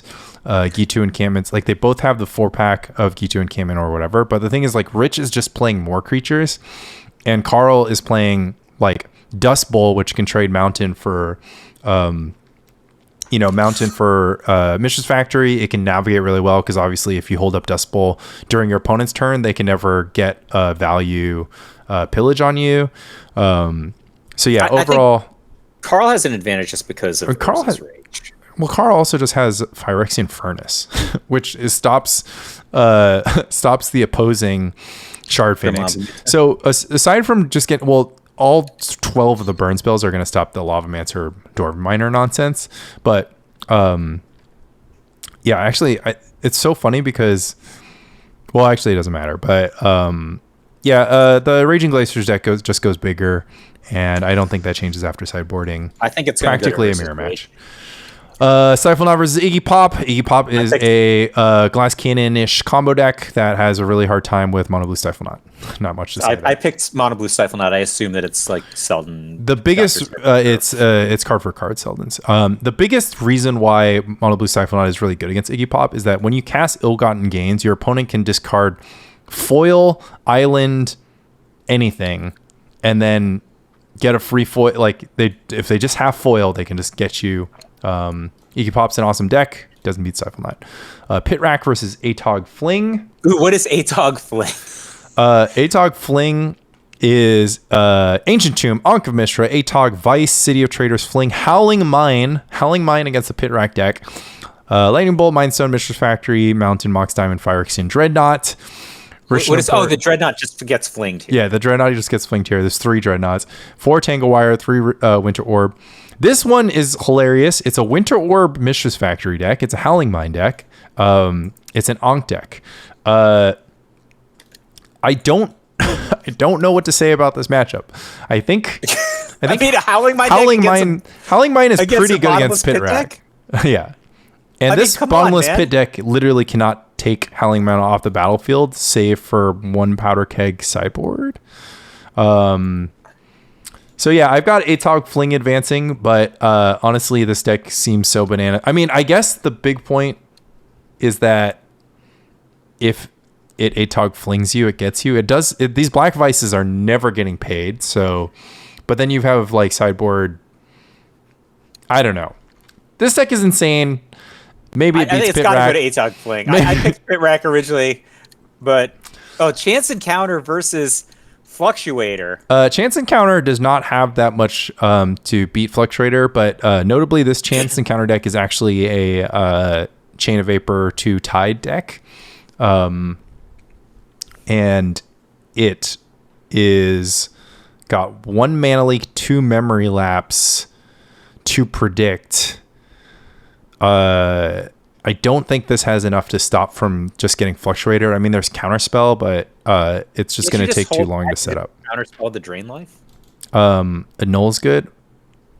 No. Look, is there a reason that you don't just Counterspell the Drain Life in game 1? I don't know. You can use once you've drawn your whole deck, you can set up to have miscalculation up, I guess. In game one? Yeah, in game one, you can just like, if your opponent's holding up counterspell, you can just stop and then ship it until once you have miscalculation back up. Let me look here. I mean, that means that you lose to 4 mana. Well, you can have multiple miscalculations. You don't have to go fast. You just get to play the slow fluctuator plane. So you can win. You can win on turn 3, but also if your opponent has to hold up counterspell like for the entire game, then you can just like get them. I mean, I guess we don't have misdirection, which is saddening. I don't see this fluctuator deck coming close to winning game 1. It just doesn't seem possible. Like just because of counterspell? Did Flint play against 0 counterspell? Flint won by attacking with creatures. When he played against counterspell decks, he just cast his like random like 2/1 for 2. That's how he won, right? And the chance and counter deck. Well, then the chance and counter deck is never going to be able to play chance and counter, and then 1/1s are going to carry the day. Like the chance and counter deck can literally just, first of all, it has fire ice, right? It's not going to lose to 2/1s. Mishra's Factory, right? It will get to a situation where, let's say you just wait until you have like 6 land in play, including like a counterspell and a chain of vapor, and then you just cast Frenetica free. You'll race. Whatever. Neither of these decks are particularly compelling down the bracket, so I'm fine with giving it to. I think Chance Encounter is a huge. I'm fine to give it to Chance Encounter because they're all losing to Replenish. Replenish is going to beat Turboland's Oath. That just feels pretty obvious. It's an Oath deck. Replenish is Replenish. Thanks for the extra free cards. Yeah, no, let's just move on. And then the final I have Replenish making round the one, finals, by the way. Dance Academy versus Pattern Rector. Dance Academy is the combo deck that puts Arcanus into play and puts Mind Over Matter into play.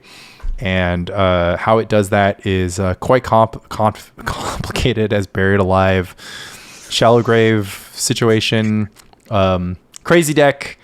Pattern Rector, also a crazy deck. I have Pattern Rector winning here just because, I don't know, it seems more real to me. Agreed. It's just like a faster combo deck. So we'll just go with that. And then we are finally into the round of 32. We have White Weenie versus Dream Halls. I am actually giving this one to White Weenie. Same. I think that it has just enough resistance to be good. Meddling Mage is of course decent. Disenchant is actually quite reasonable because you can disenchant for free while Dream Halls is trying to like play stuff. I don't think with this is really controversial. I think White Weenie's got a good advantage. Wasteland's really good too. Stifle Knot versus Blue White Control. I think Blue White Control is going to win. Same. It's Blue Red Stifle Knot, so Blue White Control just has the tools, and Blue Red played is this gonna matchup gas for out. both sides 1,000 times. Blue White Control. Balancing Teams versus Sly. I have Sly winning. It's at least interesting if the Balancing Tings, because Tings can blow up all of its own lands instead of taking a shit ton of damage from Price of Progress. Well, no, I mean Tings can win with the God Draw, right? So if Tings can turn 3 Tings, it's actually interesting. Like if it just gets a Roar of the Worm token into play, it has a world in which it can race out. But still would pick Sly. But I burn ahead. I have Threshold beating Gix combo. The end of the line ends here for Gix combo if it gets to there. How many disenchant effects in the Threshold deck? I mean, don't know how much it matters, but it's 3 naturalize plus however much is main. But yeah, the Gix combo deck is too finicky, and it's like 4 Cabal Therapy. Doesn't really matter against like linear creature stuff. I have Angry Hermit beating Angel Stacks. Don't know what Angel Stacks is going to do here. There's not a lot of white cards besides Swords of Plowshares that matter. And so we just Cabal Therapy for Swords of Plowshares and cruise to finish line. There is 1 Tormod's Crypt sideboard, 1 Enlightened Tutor sideboard to at least make it spicy. The Dreadnoughts. Well, it should not lose to Dreadnought, right? Because it should have. it should have like between Parallax Wave, Seal of Cleansing, etc. Yeah, but this deck isn't fast. I mean, I find you're right. I'd still have Angry Hermit. Yeah, Angry Hermit's going to win. Frantic Storm versus Full English Breakfast is pretty hilarious. I had to grapple with the prospect of this matchup happening against Harris in the PSS. I thought about it. I feel like Breakfast is just going to be a little bit of a head because it has the 4 Cabal Therapy, and despite the fact that Storm can beat the Hermit combo if you're trying to use the card, the shuffle card, Corrosion Reclamation, it won't beat it via Unearth. I have Frantic Storm here. And sometimes you can brain freeze enough cards, like enough of the key cards, to disrupt the card Volrash Shapeshifter. I'm okay with putting Frantic Storm ahead. I think that, but yeah, I don't know. We have 1 Chain of Vapor. I mean, the Frantic Storm deck's just faster. I mean, not through Cabal Therapy. Like, Cabal Therapy flashback. Just remember what happened when you Cabal Therapied me with the Rock. I had to cast a lot of them. I mean, it's 4 Cabal Therapy, 2 Duress. And 2 Mesmeric Fiend. You just YOLO'd when you drew a... Yeah, but that's different because the Rock sucks. Like, I don't know why you're comparing it to the Rock. No, but the Rock is just going to fall over and die. In 2 different games, if I had one more turn, I would have just Haunting Echoes you out, right? Like, which is the same. You don't have to do that with Breakfast because you just have win cards. So after Cabal Therapy, you play Hermit Druid. But they don't necessarily... Okay. I guess... Like, turn 1 Cabal Therapy, turn 2 Hermit Druid. Like, what is the Storm deck going to do? Okay. Oh, I'll give it to Fed. I think it's interesting, but like in game 1, I don't think it's going to be close. In game 2, so I mean, there's Tormod's Crypt here, which is like is Full English Breakfast, not Hermit Feb. So I was thinking about like, because I played against a lot of traditional Breakfast recently, which is such a different deck. It's slower and much more resilient. Actually, you might be right. Oh, there's 400. If there's no Hermit Druid, then no, there is no Hermit Druid. Then Breakfast is the advantage. No, there's no Hermit Druid. Basic land deck. Yeah, it's an intuition deck. You can't give this to Full English Breakfast, in my opinion. Oh, okay. It's literally slower than my Haunting Echoes kill.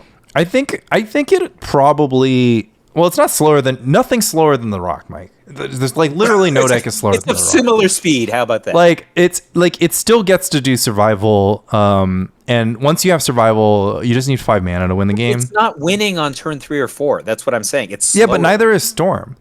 Like Storm only gets there with the nut draw and if there's no resistance. Like this deck has 8 resistance. Through resistance. I didn't win on turn 4. You keep saying Storm is faster. It's not faster. And also, Storm being faster is like a really crazy prospect because you might ship. You might be like, okay, turn 2 Rock, turn 3 Rock, and then you like meditate Frantic Search, and then you pass, and then your opponent gets 2 turns in a row. Like, okay. I mean, I'm fine with either one. Brain Freeze is kind of interesting because Brain Freeze can mess up. Like, if you just like yeet a Brain Freeze out there, and then you just put like Lanny, Trike in the graveyard. Honest, you have Angry Hermit beating whoever wins this game, right? I think Frantic Storm is. You might actually. It's very complicated. Okay, so how is Cabal Therapy, Angry Hermit Druid in Feb the thing that puts you over the line, but a deck that has that and also Dreadnought combo is not over the line for you because Brain Freeze, because if Hermit's your only kill, then you just need to have Brain Freeze, in which case then you have to do Hermit Reanimate. Dreadnought doesn't matter. Have Duress? Duress is even Angry Hermit has more Duress and fewer Therapy. It's a 4 Duress 2 Therapy deck. Yeah, that is better in the matchup because Therapy can miss. Yeah, I agree. I mean I agree with that. No, I'm saying that I actually think that Frantic Storm conceivably goes win-win. I personally think Frantic Storm is at advantage here, right? So, Whatever. Yeah, no, I think you talked me into it. Yeah. I just think it's funny that Frantic Storm can just like accidentally brain freeze like a combo card. Piece, and then it's over. Love it. All right, let's pick Frantic Storm. Flippy versus Oath. I have Oath. I had Flippy versus Stasis, but since we picked Oath, I'm picking Oath. Yeah, and I think it's at least interesting, but not really. It's tends to go towards Oath, but it can be close. Junksu versus Stompy. I don't know. Like what is in Junksu that Stompy cares about? The same stuff, like just a bunch of efficient creatures, and they're not. Carnophage is not. Carnophage and Sarcomancy are bad against an opponent with the same game plan. Actually, right? But the thing is, Stompy is all 1/1s, and Junksu is all 2/2s. So don't the 1/1s win? Call the Herd, medium. Carnophage, bad. Caves of Koilos, horrible. City of Breast, horrible. Dromeister Cavern, bad. Duress, horrible. Forest, medium. Gemstone Mine, bad. Llanowar Waste, bad. Meddling Mage, bad. Rancor, good. Sarcomancy, bad. Okay. Call the Herd, bad. Lyrist, Scavenger Folk, bad. Ranger, bad. Elves, bad. Like, Rancor, good. Riverboa, good. I don't know. I think Junksu just wins because its creatures are larger. I think Stompy wins because... It doesn't matter. They're both losing. Whatever gets through is losing to Green Red Oath. So if you want to give it to Stompy, then that's fine. Stompy's way better. I mean, first of all, they're both... It's all 1/1s for G. What do you do if your opponent just has a 2/2? You just never attack? You bounty of the hunt your 1/1s into the 2/2s? I don't understand how this deck only has one Vine Dryad. Like, so when I played Stompy in Extended, it was just like 4 main deck Vine Dryad. You beat every green mirror. Yeah, well, they can't block. It's a different format. I don't know what to tell you. Wait, doesn't this deck also have a non-basic landwalk creature? No, it has a non-basic 2/3. Winter Orb kind of bad. Lyrist bad. Junksu just has bigger guys. Rich is suiting up with 16 1/1s and against a deck with 2/2s. I just don't see it happening. Okay, that's fine. That's fine. Junksu, fine. Star Spangled Slaughter versus Turbo Zombie Infestation. I'm gonna pick Star Spangled Slaughter here. I have Star Spangled Slaughter. I don't know. Like, I assume that you just disenchant Zombie Infestation is the plan, but I have no idea. I can't wait to see what happens. I mean, wait, isn't there's Lightning Angel in this deck, right? Yeah. Terrageddon. So there's Lightning Angel and Exalted Angel? No, there's no Exalted Angel. There's 2 Exalted. You have counterspells. There's 2 Exalted Angel. I'm looking at the deck list. Oh, okay. Lightning Angel, 4 Lightning Angel, 2 Exalted Angel. Like, it's 2 Exalted, yeah. 3 1s are not beating this deck. It doesn't seem like it. Yeah, so I have Star Spangled Slaughter. Terrageddon versus Jund? Yeah, I have Terrageddon beating Jund. I'll agree with that. I mean, it's just on vibes. Like, the Jund deck is like unpredictable enough that, like, I don't know, maybe it has something grindy or beatdowny that I'm not seeing, but I don't know. Mesmeric Fiend just doesn't seem like a card. Blue-Green Madness versus Reanimator. Is there a Waterfront Bouncer in this deck? There's 2 Waterfront Bouncer. And Swords to Plowshares? There's one main 3 side. Or one main 2 side. All right, Blue-Green Madness. Close. Blue-Green Madness gets there. Tribe versus Elves. I have Elves. I have Elves too. I feel like Tribe just can't stop Elves. Elves is circular logic. Yeah, Tribe can't stop Elves. Elves is going to get there. Green-Red Aggro versus Grotog. Green-Red Aggro versus Grotog. Green-Red Aggro. Yeah. The beatdown decks just tend to get Grotog, especially the ones that have lots of burn, and this deck has lots of burn, so easy one. Raging Glaciers versus Mono Blue Stiflenot. I have Mono Blue Stiflenot just because Mono Blue Stiflenot is completely insane, and it's even more insane with the tide. Raging Glaciers is like, for 3 mana, I can deal 3 damage to you. What do you got? All right, Atog Fling versus Chance Encounter. Atog Fling. Sure. Ankh of Mishra versus this Chance Encounter deck?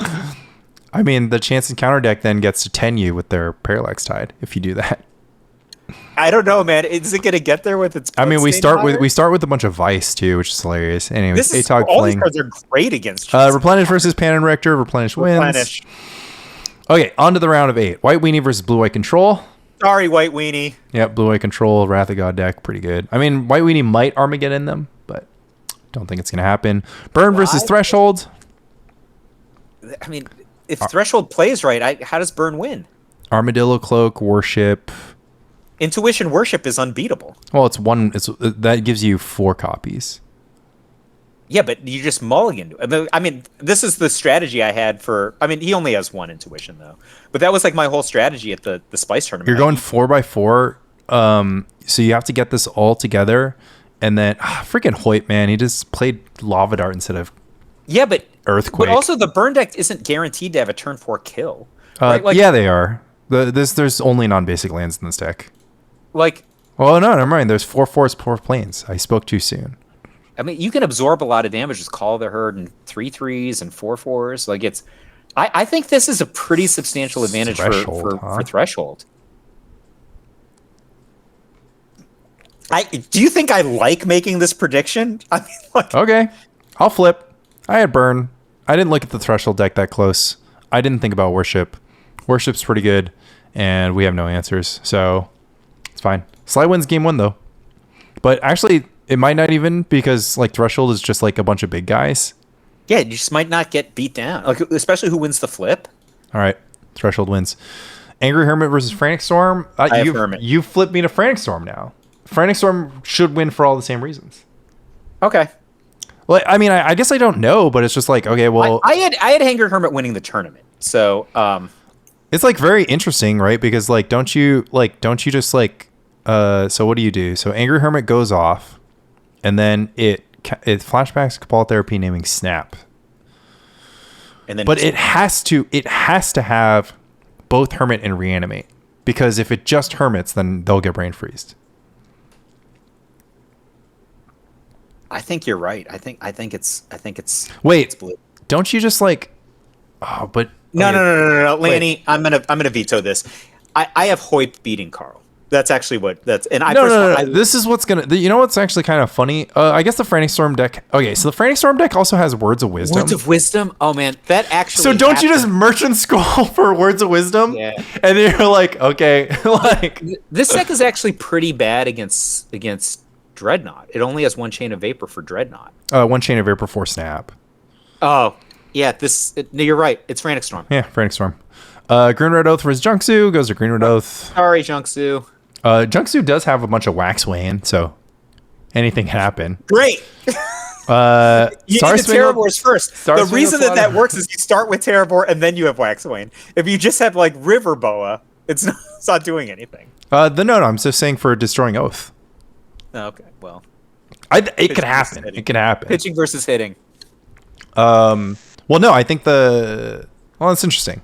It's at least interesting. You think Oath is pitching in this game? I would not be surprised if Oath lost that one. I'm just going on record. I'm not saying it's like a slam dunk. Star Spangled Slaughter versus Terragon, and these are the same deck. I picked Terragon the same as well. deck. I picked Terragon as well. Madness versus Elves. Till as old as 10. Hope you draw your cave-ins, Rich. Good luck. We're picking Elves. Green Red aggro versus Mono Blue Stifle Knot. I mean, every fiber of my being wants to pick Mono Blue Stifle Knot on this one. Isn't Green Red aggro just going to win? I think it has great matchup. Like, this deck is literally the nightmare for Mono Blue Crumble, Stifle Knot, Naturalize, 2 Blast, sideboard. Main deck, we're just like a beatdown deck, and then we have 2 Naturalize, and we're just like a beatdown deck, so it's going to force the Dreadnought player to keep a hand, like keep any hand that makes Dreadnought on turn 2, and then roll the dice. And then sideboard, same thing. Because like, what are you going to do? You can't play for protection. You're not going to use your Flash of Insight. So what is the Mono Blue Stifle Knot sideboard? Is it better than Crumble Naturalize? Pyroblast. Yeah, it's just Blast, which doesn't matter, right? Oh, wait. Aggro, right? Yeah, has to be. And I hate that pick, but it has to be. All right, Atog Fling versus Replenish. End of the line for Atog Fling. You made it to the top 8. Well, I don't know. Cinderella story is pretty good against Replenish. It's pretty bad against Replenish when they use they just win on the spot by infinite flicker your lands. You're like, oh, this is more fun than what I had planned. All right, I'm fine picking. You're not going to cast Howling Mine against Replenish. I think that the real deck is going to beat the meme deck in this case. Replenish does not have a lot of answers to ATOG kill you on turn 3 with Dreadnought Fling, though. So if I go turn 1, Bolt, turn 2, Ankh, turn 3, Dreadnought Fling, you lose. I'm still picking Replenish here. Blue Eye Control versus Threshold. End of the line for Threshold. Isn't Threshold designed to beat Blue Eye Control? Well, there's 3 Armageddon. How many counterspells? 4 counterspell. Well, it doesn't matter. Aren't we the best deck against Wrath of God ever? We have 4 Nantuko Monastery. We beat Humility because we have Nantuko Monastery. And 3 Call of the Herd? Doesn't Nantuko Monastery change everything? Wait. So there's Ray of Revelation for the 1 Humility, right? Threshold is never losing. Okay, it's Threshold. You're right. Like, what are they going to do? No, you're right. It has to be Tide combo. That's actually hilarious. All right. Who's the WUG Threshold pilot? It's Jay Lansdall. So it's going to be Rich against Jay Lansdall. Yeah, I think we got to go Threshold. I mean, you might get Wrath into Tide combo, but Wrath doesn't even beat Anorid Brushhopper, and then you just might top deck. You might just hold back a Nimble Mongoose. No, it's just Call the Herd versus Wrath of God, Nantuko Monastery versus Wrath of God, and Humility, Ray of Revelation. I mean, just Nimble Mongoose is pretty annoying. It's awesome. All right, Frantic Storm versus Oath. This one's pretty hilarious and easy. It's going to go to Oath. We played this matchup at Tau House, right? I got a game at Tau House against Bush at least. But yeah, anyways, Oath wins. Sphere Resistance and Land Destruction is pretty crazy. Too good, yeah. Frantic Storm does play 17 Island. And notably 0 days. We have 2 Hercules recall on the sideboard, so that can at least make things interesting. I'm glad you think you're going to get to 3 mana. But yeah, Grenade up. Terragon versus Elves. Elves. I always have Elves, yeah. I mean, Terragon also doesn't even have Cataclysm here. It has Fiery Covenant. Fire Covenant and Fiery Justice, both fire spells. Fire theme. Fiery Justice is the Naya one that does 5 divided, and then opponent gains 5, and the Fire Covenant is the pay X, deal X divided. If they draw those cards, Elves wins. Replenish smashes green-red aggro. It's not even going to be close. Yeah. We have 0 Tormod's Crypt. You're just going to get annihilated. Okay. Really, we're finally getting the 0 Fire Blast is catching up with green-red. All right, we are in the round of 4. WUG Threshold versus Green-Red Oath. We got to look at the WUG Threshold because I think this might be the nightmare for Green-Red Oath. We have 1 Ray of Revelation main. How many sideboard? 1. How do you like this? And can Green-Red Oath crack Nimble Mongoose Worship? Yeah, with Naturalize. Will it have Naturalize? It can certainly decide to. I think that if WUG Threshold wins game 1, they win the match. However, I think they're unlikely to win game 1. I think this is a Green-Red Oath. It's just they're playing so many creatures into an Oath deck. Like they're just mono creatures. Yeah, I think it's got to go. Could go either way. If you draw your Naturalizes in front of the Oaths, they're good. There are configurations of both decks that make it almost impossible for Oath to win.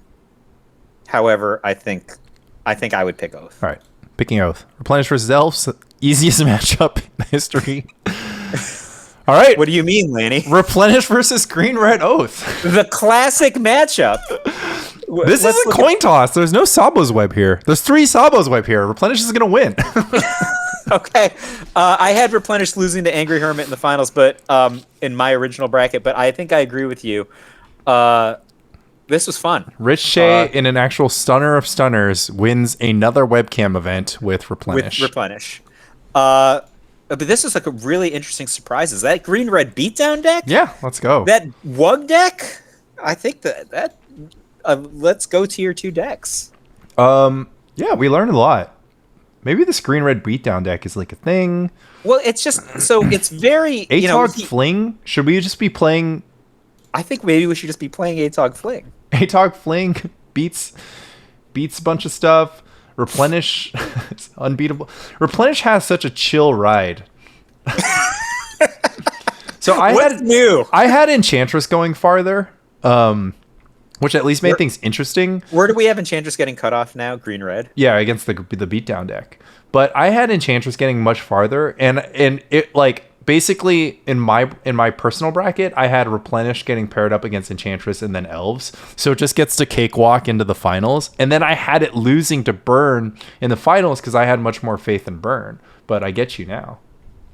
I mean, Jay has to just play the cards that he put in his deck, right? But I just don't see the Burn deck beating Worship in this configuration. Yeah, I mean,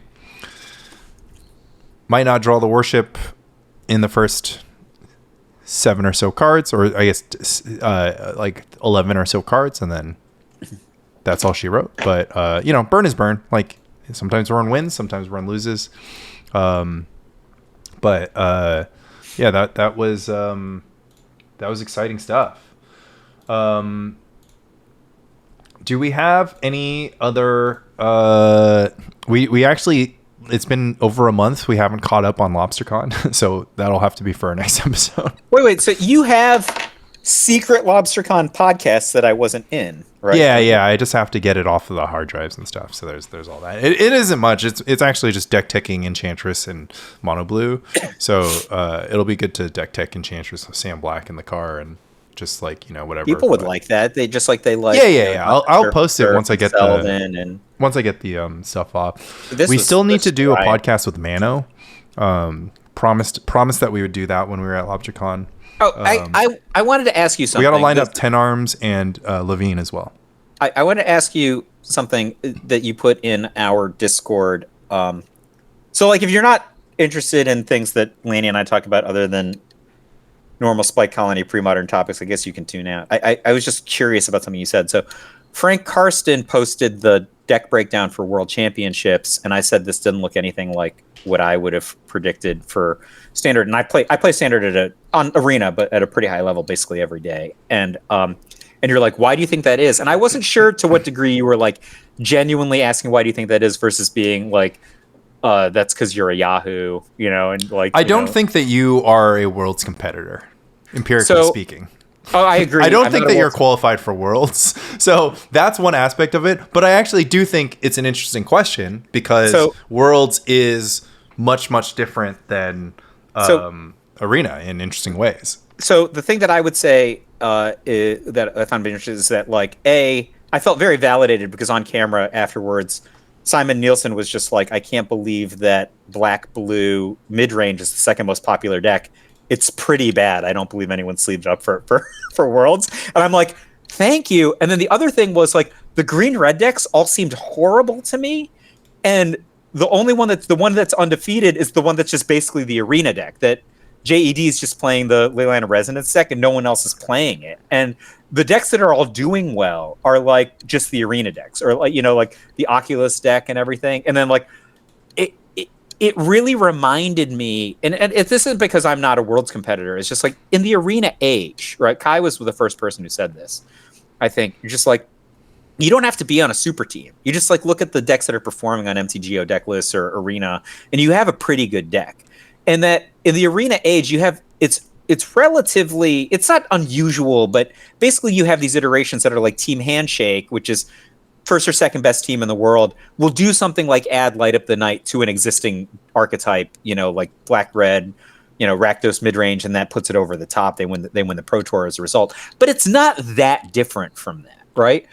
Versus this seems like a train wreck of deck selection to me, like it was, the Pro Tours before the Arena age. Every team came in with their, and I was on a lot of those Pro Tours, a lot of those teams where teams would test in their house and then come out with some crazy garbage, and we don't remember most of those decks. And this is the first time in a long time it seemed like that to me.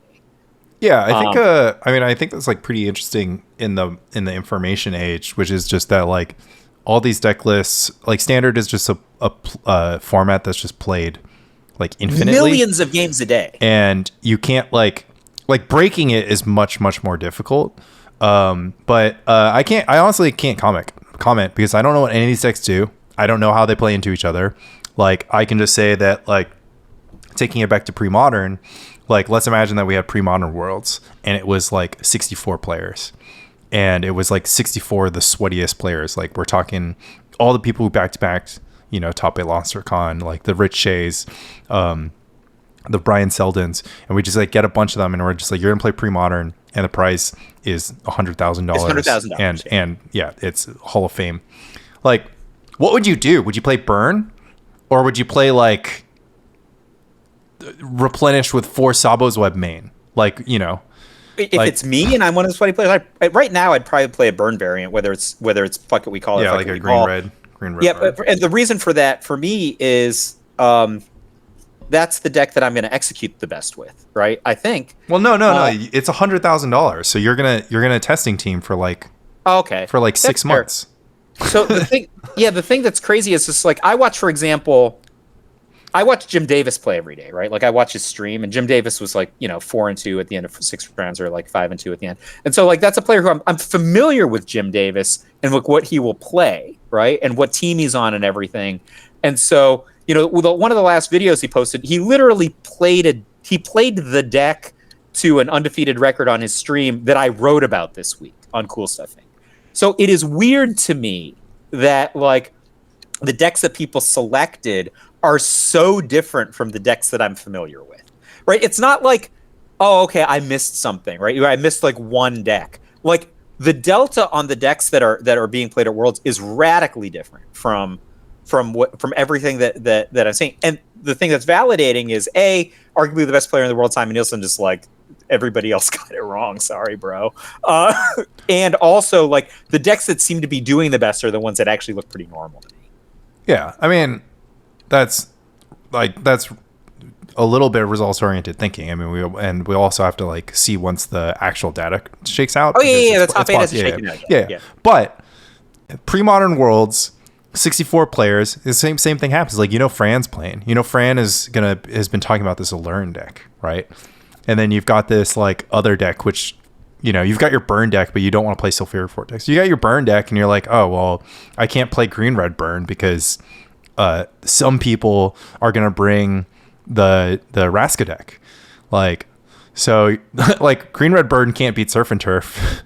Like, so like what are you gonna do? Burn isn't great against Surf and Surf, right? It's not. But I mean, I think I'd rather be mono red than green red, but not everyone's the Raska deck. The problem is the Raska deck cannot survive in certain contexts either, right? So Caffeinated was saying he was trying to play the Raska deck, but locally people are all just playing anti-Raska decks. Yeah, but that's the thing, is like, is pre-modern Worlds, is it going to be 64 people playing anti-Raska? Nobody shows up for Raska? You know, arguably the best team in the world, Handshake, played a completely new, different deck. But it's a cool, new, different deck. It's not like just, you know... a tweak, yeah, sure. Yeah, but that's... It's a known deck, it's just... But that's the thing, is like, everyone... So, you have to look at it like, you know, okay, it's $100,000. So... Yeah. It gets super interesting, right? Because some people go in and they're just like, they're going to be in the bottom half, right? And they're like... Half of the people. Yeah. And they have the rock. They're going to be like... I actually think this scales for larger tournaments. And like, it's going to be my most incendiary comment to date. But like, when you walk into a large tournament, like, there are people in that room who are 0%. Like... effectively 0% to top 8 or 0% to win. And like, this is why I hate like trying to make data driven decisions, because you cannot remove them from the sample, because they're not like self-selecting, right? They're not like, just because they played the rock doesn't mean they're self-selecting. Like, you know, just because they play decks like Grotog also doesn't mean they're self-selecting, right? Like, if I show up in a room with Grotog, I'm going to look like a fish, and for all intents and purposes, I'm going to be, you know, probably below expectation, like from my seat, from my player. But if you just look at the data, Like, you don't know if all the goblins players are fish. You don't know if half of them are fish. And so you can't like really say like, oh, this has good conversion rate because you just don't have player expectation in your model. So like, you know, I always like see the stats and just like, look, I think this is really interesting. I think it'd be even more interesting if you just removed players who it doesn't matter what deck they're playing.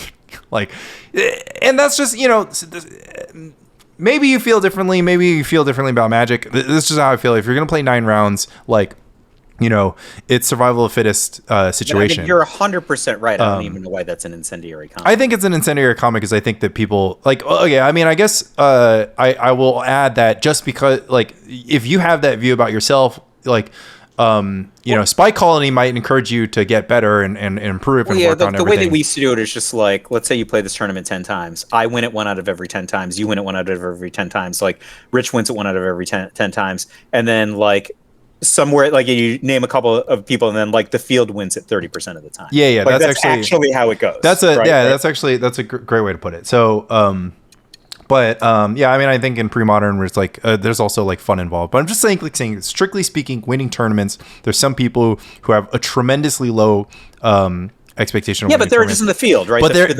they become. But that's the thing, is like they comprise the metagame, and the metagame becomes like super interesting from there. So even in pre-modern worlds, when everybody's a killer, things get really interesting because you have some people tweeting, they're just like, oh shit, like I punted off worlds, like, oh, I made a misplay, like Kristen Calcano. Insane player, right? He's just like, oh, I misplayed my win in, and I lost. And it's just like, you're in worlds and you're misplaying. It's like completely crazy. So some people are going to be in the spot where they're going to do one of two things. They're going to play a completely insane deck that's a gamble on their expectation, which is just that like everybody's going to be playing rock and I'm going to play paper. Or they're like, I'm going to play. Tell me about rock. What is rock? That was on coverage yesterday. And then some people are like, I'm just going to play the best deck and I'm just going to like not worry about people taking for me. And it's interesting. I think most people basically have the vibe of like, if they were playing 100K pre-modern worlds, they would not play the Raska deck. I actually think the more they think about it, I think I play the Raska deck. You just have to play the best deck. I mean, that's what's interesting. But then, you know, game theory. So then you have to like level 2. So the question is, can you level 2 the Raska deck? The problem is the Raska deck is a level 2 deck. That's true. I guess it was a level 2 deck. But yeah, right? it should be level 1 now. Now it's a level. Like now, deck. What should the metagame be? The metagame should be like Raska deck, goblins, replenish, green red oath. I think elves is. You know, you were so down on elves is really bad against replenish and green red oath. You know why Nick Mayo finished 6-2 and not 8-0? Because of green red oath and replenish. Two very and at pre-modern worlds, do you think people are going to be playing green red oath and replenish?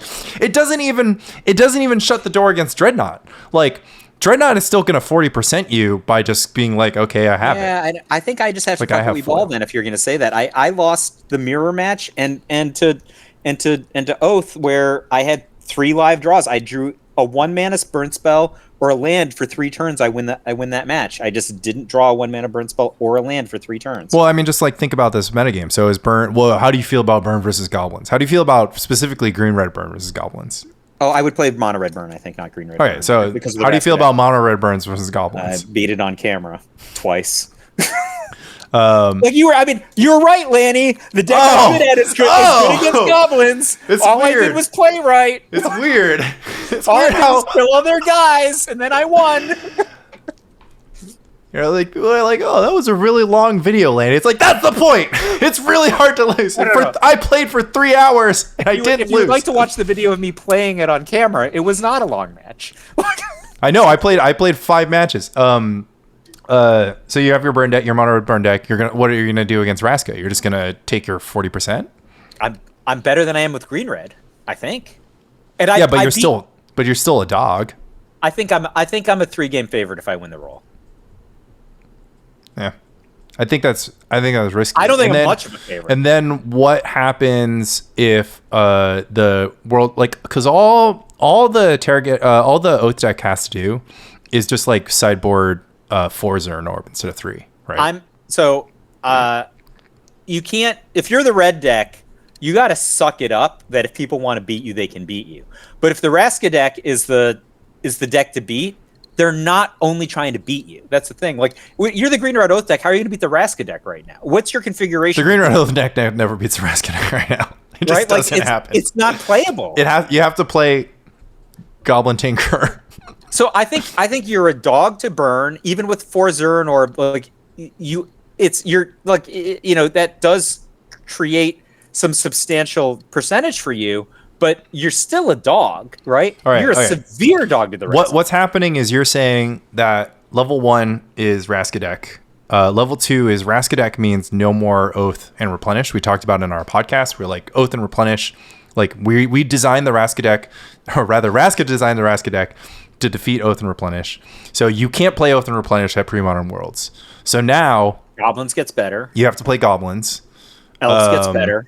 You can play Elves, but if the third tent pole is Burn, are you still playing champion? Are you still playing Elves? So then the meta is just Burn Goblins, Dreadnought, Rock Paper Scissors. What's another deck that can fit in there? Flippy. Flippy's really good against all the above. Flippy like completely rocks this 3-deck metagame. It smashes it. It goes in and it's like 80 favorite in all 3 matchups. Flippy. Okay. You know what else is good in this metagame? Wug Threshold. Yeah, well, Wug Threshold is apparently good against Threshold against like 50 of 64 decks. No offense to Jay, but you could make that deck so it Okay, imagine you just played. You could probably do better than I played in the Spice Tournament, right? But you played Rampant Growth, which is not in his deck, but it was really good in my deck, right? More counter spells, Rampant Growth, more intuitions. First of all, the deck that I played at the Spice Tournament would annihilate Raska, right? Like infinite enchantment artifact removal, including intuition for quad, Ray of Revelation after sideboard. Good fucking luck, right? Like Ray of Revelation doesn't do anything against the Raska deck. Yeah, it does. Because I said. All right. You got me. What if you were slow? What if you're slow? What if you get it past him? I mean, in my defense, I don't know how the stack works. Yeah. Yeah, but you're not beating me with your days game. No more days game for you, buddy. I think it's interesting. I wouldn't say that any deck beats the Raska deck besides like ones where we've really hashed out every single card and how good it can be. Goblins, Elves. No, I mean those decks have percent. Oh no. The black removal decks are great against a lot of this metagame, right? Like the Raska decks can have a hard time with Pit Rack. Most black decks are bad against Burn and Goblins, though. Or, like, they can be good against Goblins, but they won't be good against Burn. I mean, we could talk about this. There's, like, no black deck that's good against Burn, is there? I beat SOBB 2-0, but I was dead on my upkeep both games. I beat him with lethal on the stack both games. I understand. I'm just... Premodern has been played for a time much longer than either of us have been playing. People were playing it in like 20... In caves. Yeah, just like, who knows? Yeah. And since the beginning, they've been playing Burn versus Pit Rack. And all I've ever heard is that Burn is impossible for Pit Rack. So, the fact that it was close maybe speaks to the evolution of Pit Rack. But, like... I've played the matchup multiple times in tournaments. And I'm counting this meetup as a tournament, right? And I've always won. Yeah, okay. But it has never felt like it has always been. I think we should just zoom out and look at the win column on this one. Like, I understand the experience might be like I've never lost, but that's what I'm saying. Like that's the way it feels. Burn versus Goblins, I still win every time. It's like, but they could win. They could. Yeah, but like Warchief Pile Driver. The moment I don't have it, I was literally lethal on the stack both games. Right? Like, if I get to the end of my upkeep, I just take 6 from racks. Yeah, again, I think that's just, like, the deck design. Burn typically... If Burn, on average, was 2 turns ahead of its opponent instead of 1 turn ahead of its opponents, it would be ban-worthy. But the fact that it is, on average, 1 turn ahead of its opponents, and the entire game is about pulling that 1 turn ahead versus not falling that 1 turn... Like, your opponent's trying to get that 1 turn ahead. Like, that's the entire game. It's like exploding car should be every game script. And then the only times that burn is just like super, super ahead and it just like beats the opponent by like a mile is for matchups where the opponent is just like, there's just nothing that they do that's like particularly interesting, right? It's like those are the matchups where it's like, oh, well, price of progress for 10 just kind of breaks the entire paradigm, right? Or like in my car case, is designed to explode. Exactly. That's what you said to me, right? Yeah, the only difference is like some matchups you draw sulfuric vortex and your opponent can never win. And yeah, so I think I'm mono red fuck it we ball in Premodern Worlds. That's where all we right. go. And you're hoping that mono blue gets hated out, or you just take your odds? No, I mean Aaron went 1-2 with fuck it we call against Dreadnought decks. I went 2-0 against Dreadnought decks. I think we are going to have to what we're going to have to do is play it out. That'll be the next. I don't. Oh, we could play out Premodern Worlds. Oh, we can play it. No. I'm just saying we can science. We can actually science just play 10 times and just like see how often burn wins post board. I don't think me against you is going to be super descriptive. I think you're going to have the advantage. I'm saying I played against Dreadnought decks twice at LobsterCon and I beat them both times. Well, I think it's super descriptive if we test burn versus Dreadnought. Why wouldn't it be descriptive? Like that's the whole point of testing a matchup. Because we're just going to go by vibes. I think you're going to win the majority of the games. So Dreadnought's just going to be ahead then? It's Premodern Worlds. But what do we? Okay, I guess I don't know, man. Tell you what to do. I have a Premodern Worlds is like us or better. Like Lanny, you should be a fish at Premodern Worlds. Lanny, you have my password to MTGO. Put the burn cards in the account, and there's content for your channel. Let's fucking go. That would be excellent. We'll have to punt that to next week. We've already been on for 2 hours. Plus, you got. All right, fine. Some fun results though. It appears that Rich Shea has won in Madness versus Merfolk. Mike Arnold was incorrect about how likely it was. So we got that one right in our predictions.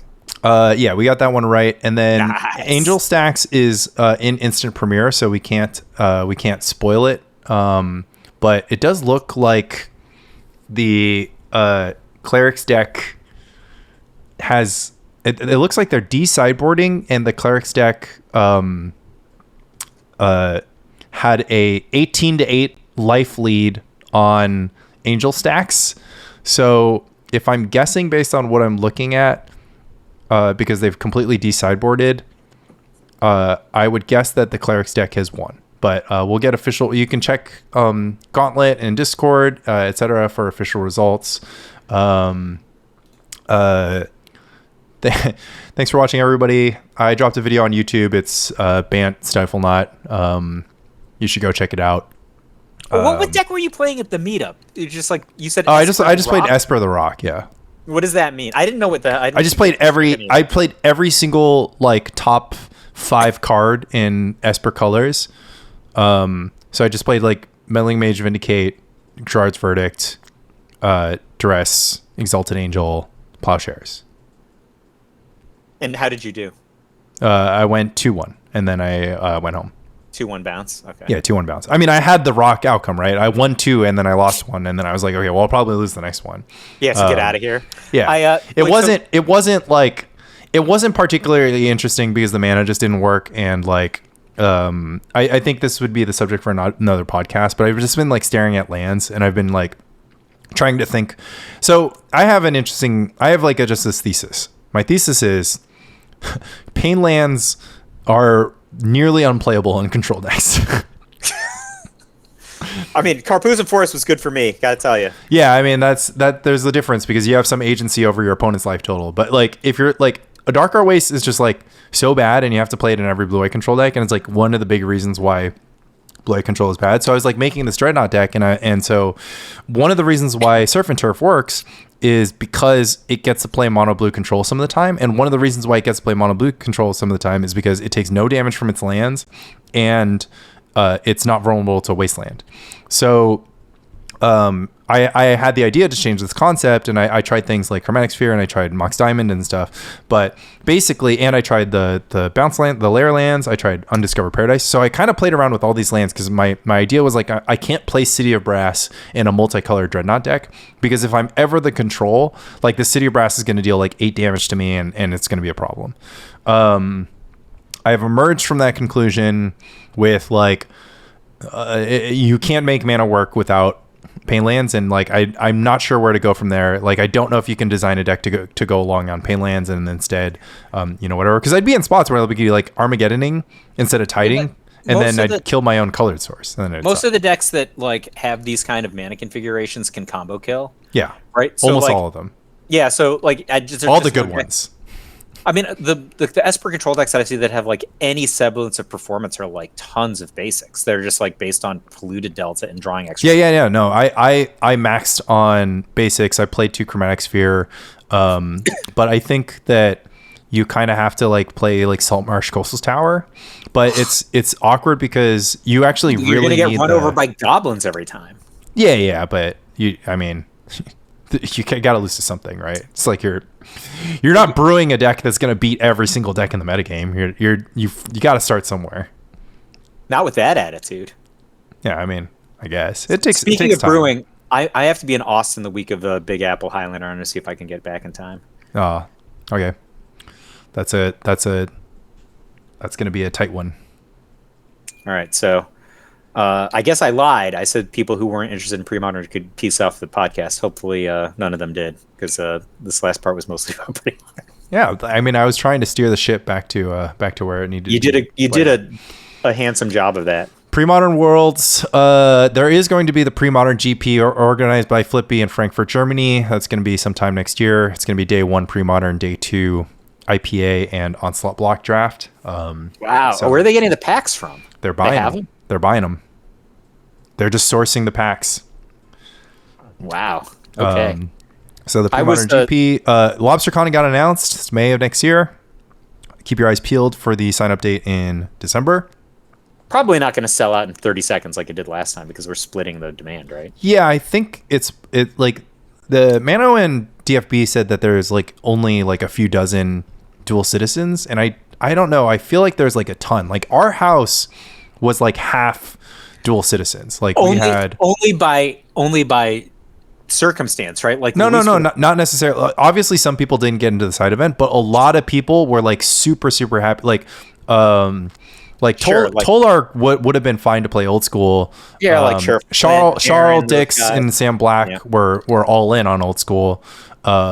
Like, Sam Black brought like 3 sets of power to the tournament, like to including all betas. He's like $400,000, and he wouldn't come. He basically was just like, this severely decreases my interest in going to either weekend, because basically it's like 2 main events, whereas Premodern it's going to be like it's like going to be like a welcome evening and then a main event, so it's like kind of a different split. But anyways, that's just because they want to fit in the Dante. You can hear all about it on All Things Considered.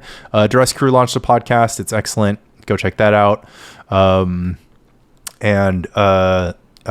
Apologies for fact checking Rich incorrectly. So the correction has been issued. Congrats to Rich. Congrats to Rich on winning yet another monthly. What a god. I expect him to be supremely victorious in the Super Gauntlet, but the games still have to be played.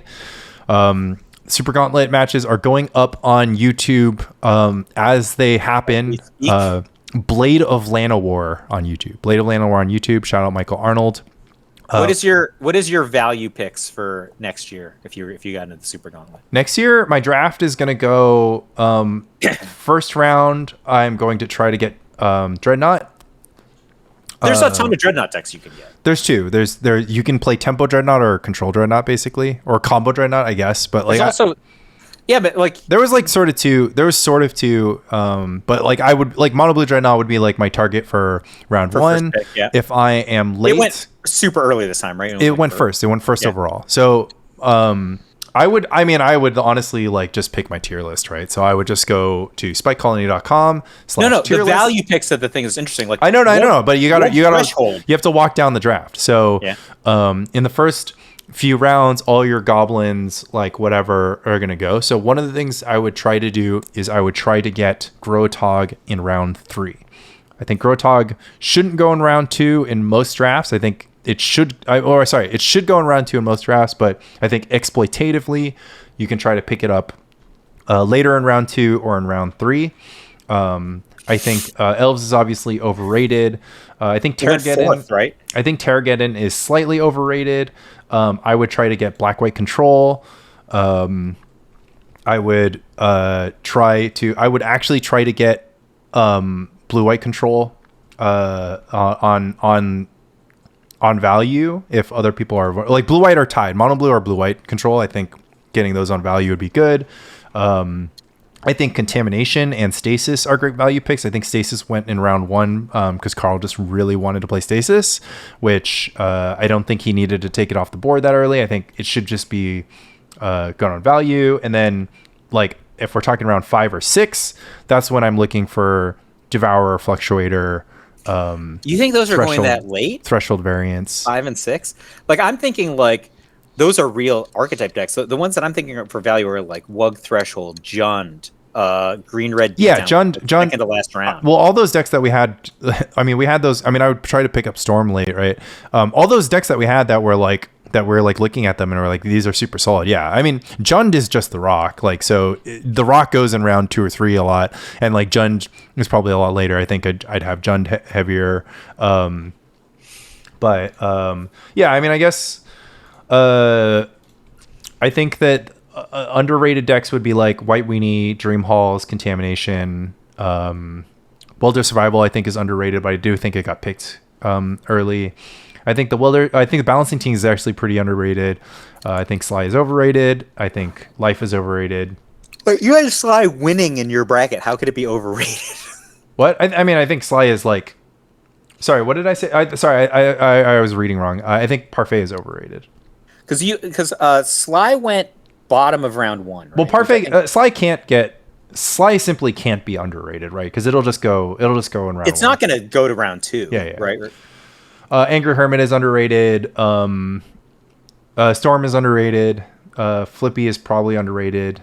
But it'd be hard to get Flippy on value. I think people would be super happy with Flippy in like late 2 or 3. All right, so here we go. White Weenie, you have Aya is overrated. I think White Weenie is like a little underrated. I think White Weenie is should go ahead of a lot of nonsense. Like White Weenie and Stasis I have on like relatively equal footing. Like Stasis is better, but I have bias because Stasis is a blue deck. But Prosbloom properly rated, Dream Hall's properly rated, Contamination you have underrated. Yeah, I think Contamination is like a little underrated. Blue Red Siphonaut I have underrated for the format. I think Blue Red Siphonaut is pretty thin. Yeah, but it's underrated for the format, right? It's still a Siphonaut deck. That's fair. It is going to put away a lot of nonsense. Right. Lands, I don't know. But if I was playing... So the category for Blue Red Siphonaut is Tempo Siphonaut, and I would obviously be playing some sort of Lanny nonsense. A green deck instead of a... Yeah, I'd have like blue, white, green, and I might pass it off. I'd have like a lot of control cards, and then Mike Arnold would be like, what the fuck is this? And I'd be like, it's Tempo Siphonaut, man. It has 2 Nimble Mongoose in it right there. Blue White Control, I think, underrated. Welder Survival, properly rated. Tinker Stacks, properly rated. Balancing Things you have underrated? Yeah, I think it's a surprisingly good deck. It's not going to go deep, but it's surprisingly good. Parfait, properly rated. Sly, properly rated. Gix Combo, I don't know, man. Doesn't matter. When did it go? Life, underrated. But Gix Combo is a brew, I'm pretty sure.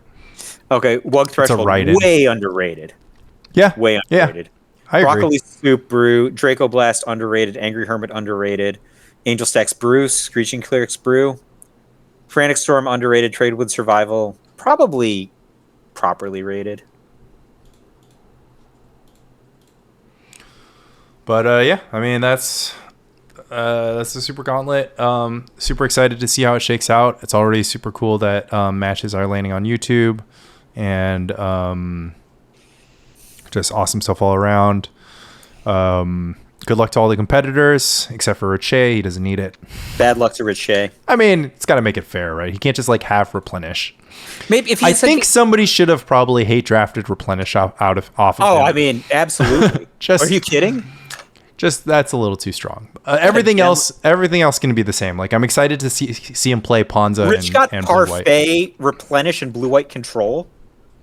Well, actually, after Replenish, I don't really care for his decks. Like I think that he had to take some decks, right? Like, he didn't have. Yeah, I understand, but I'm just saying, like, there's probably decks that I would have like picked ahead of, like, because he ended up his like bottom end is like kind of mid. It's Ponza and Draco Explosion. He lost to Ponza at LobsterCon, so I think that he had like sure.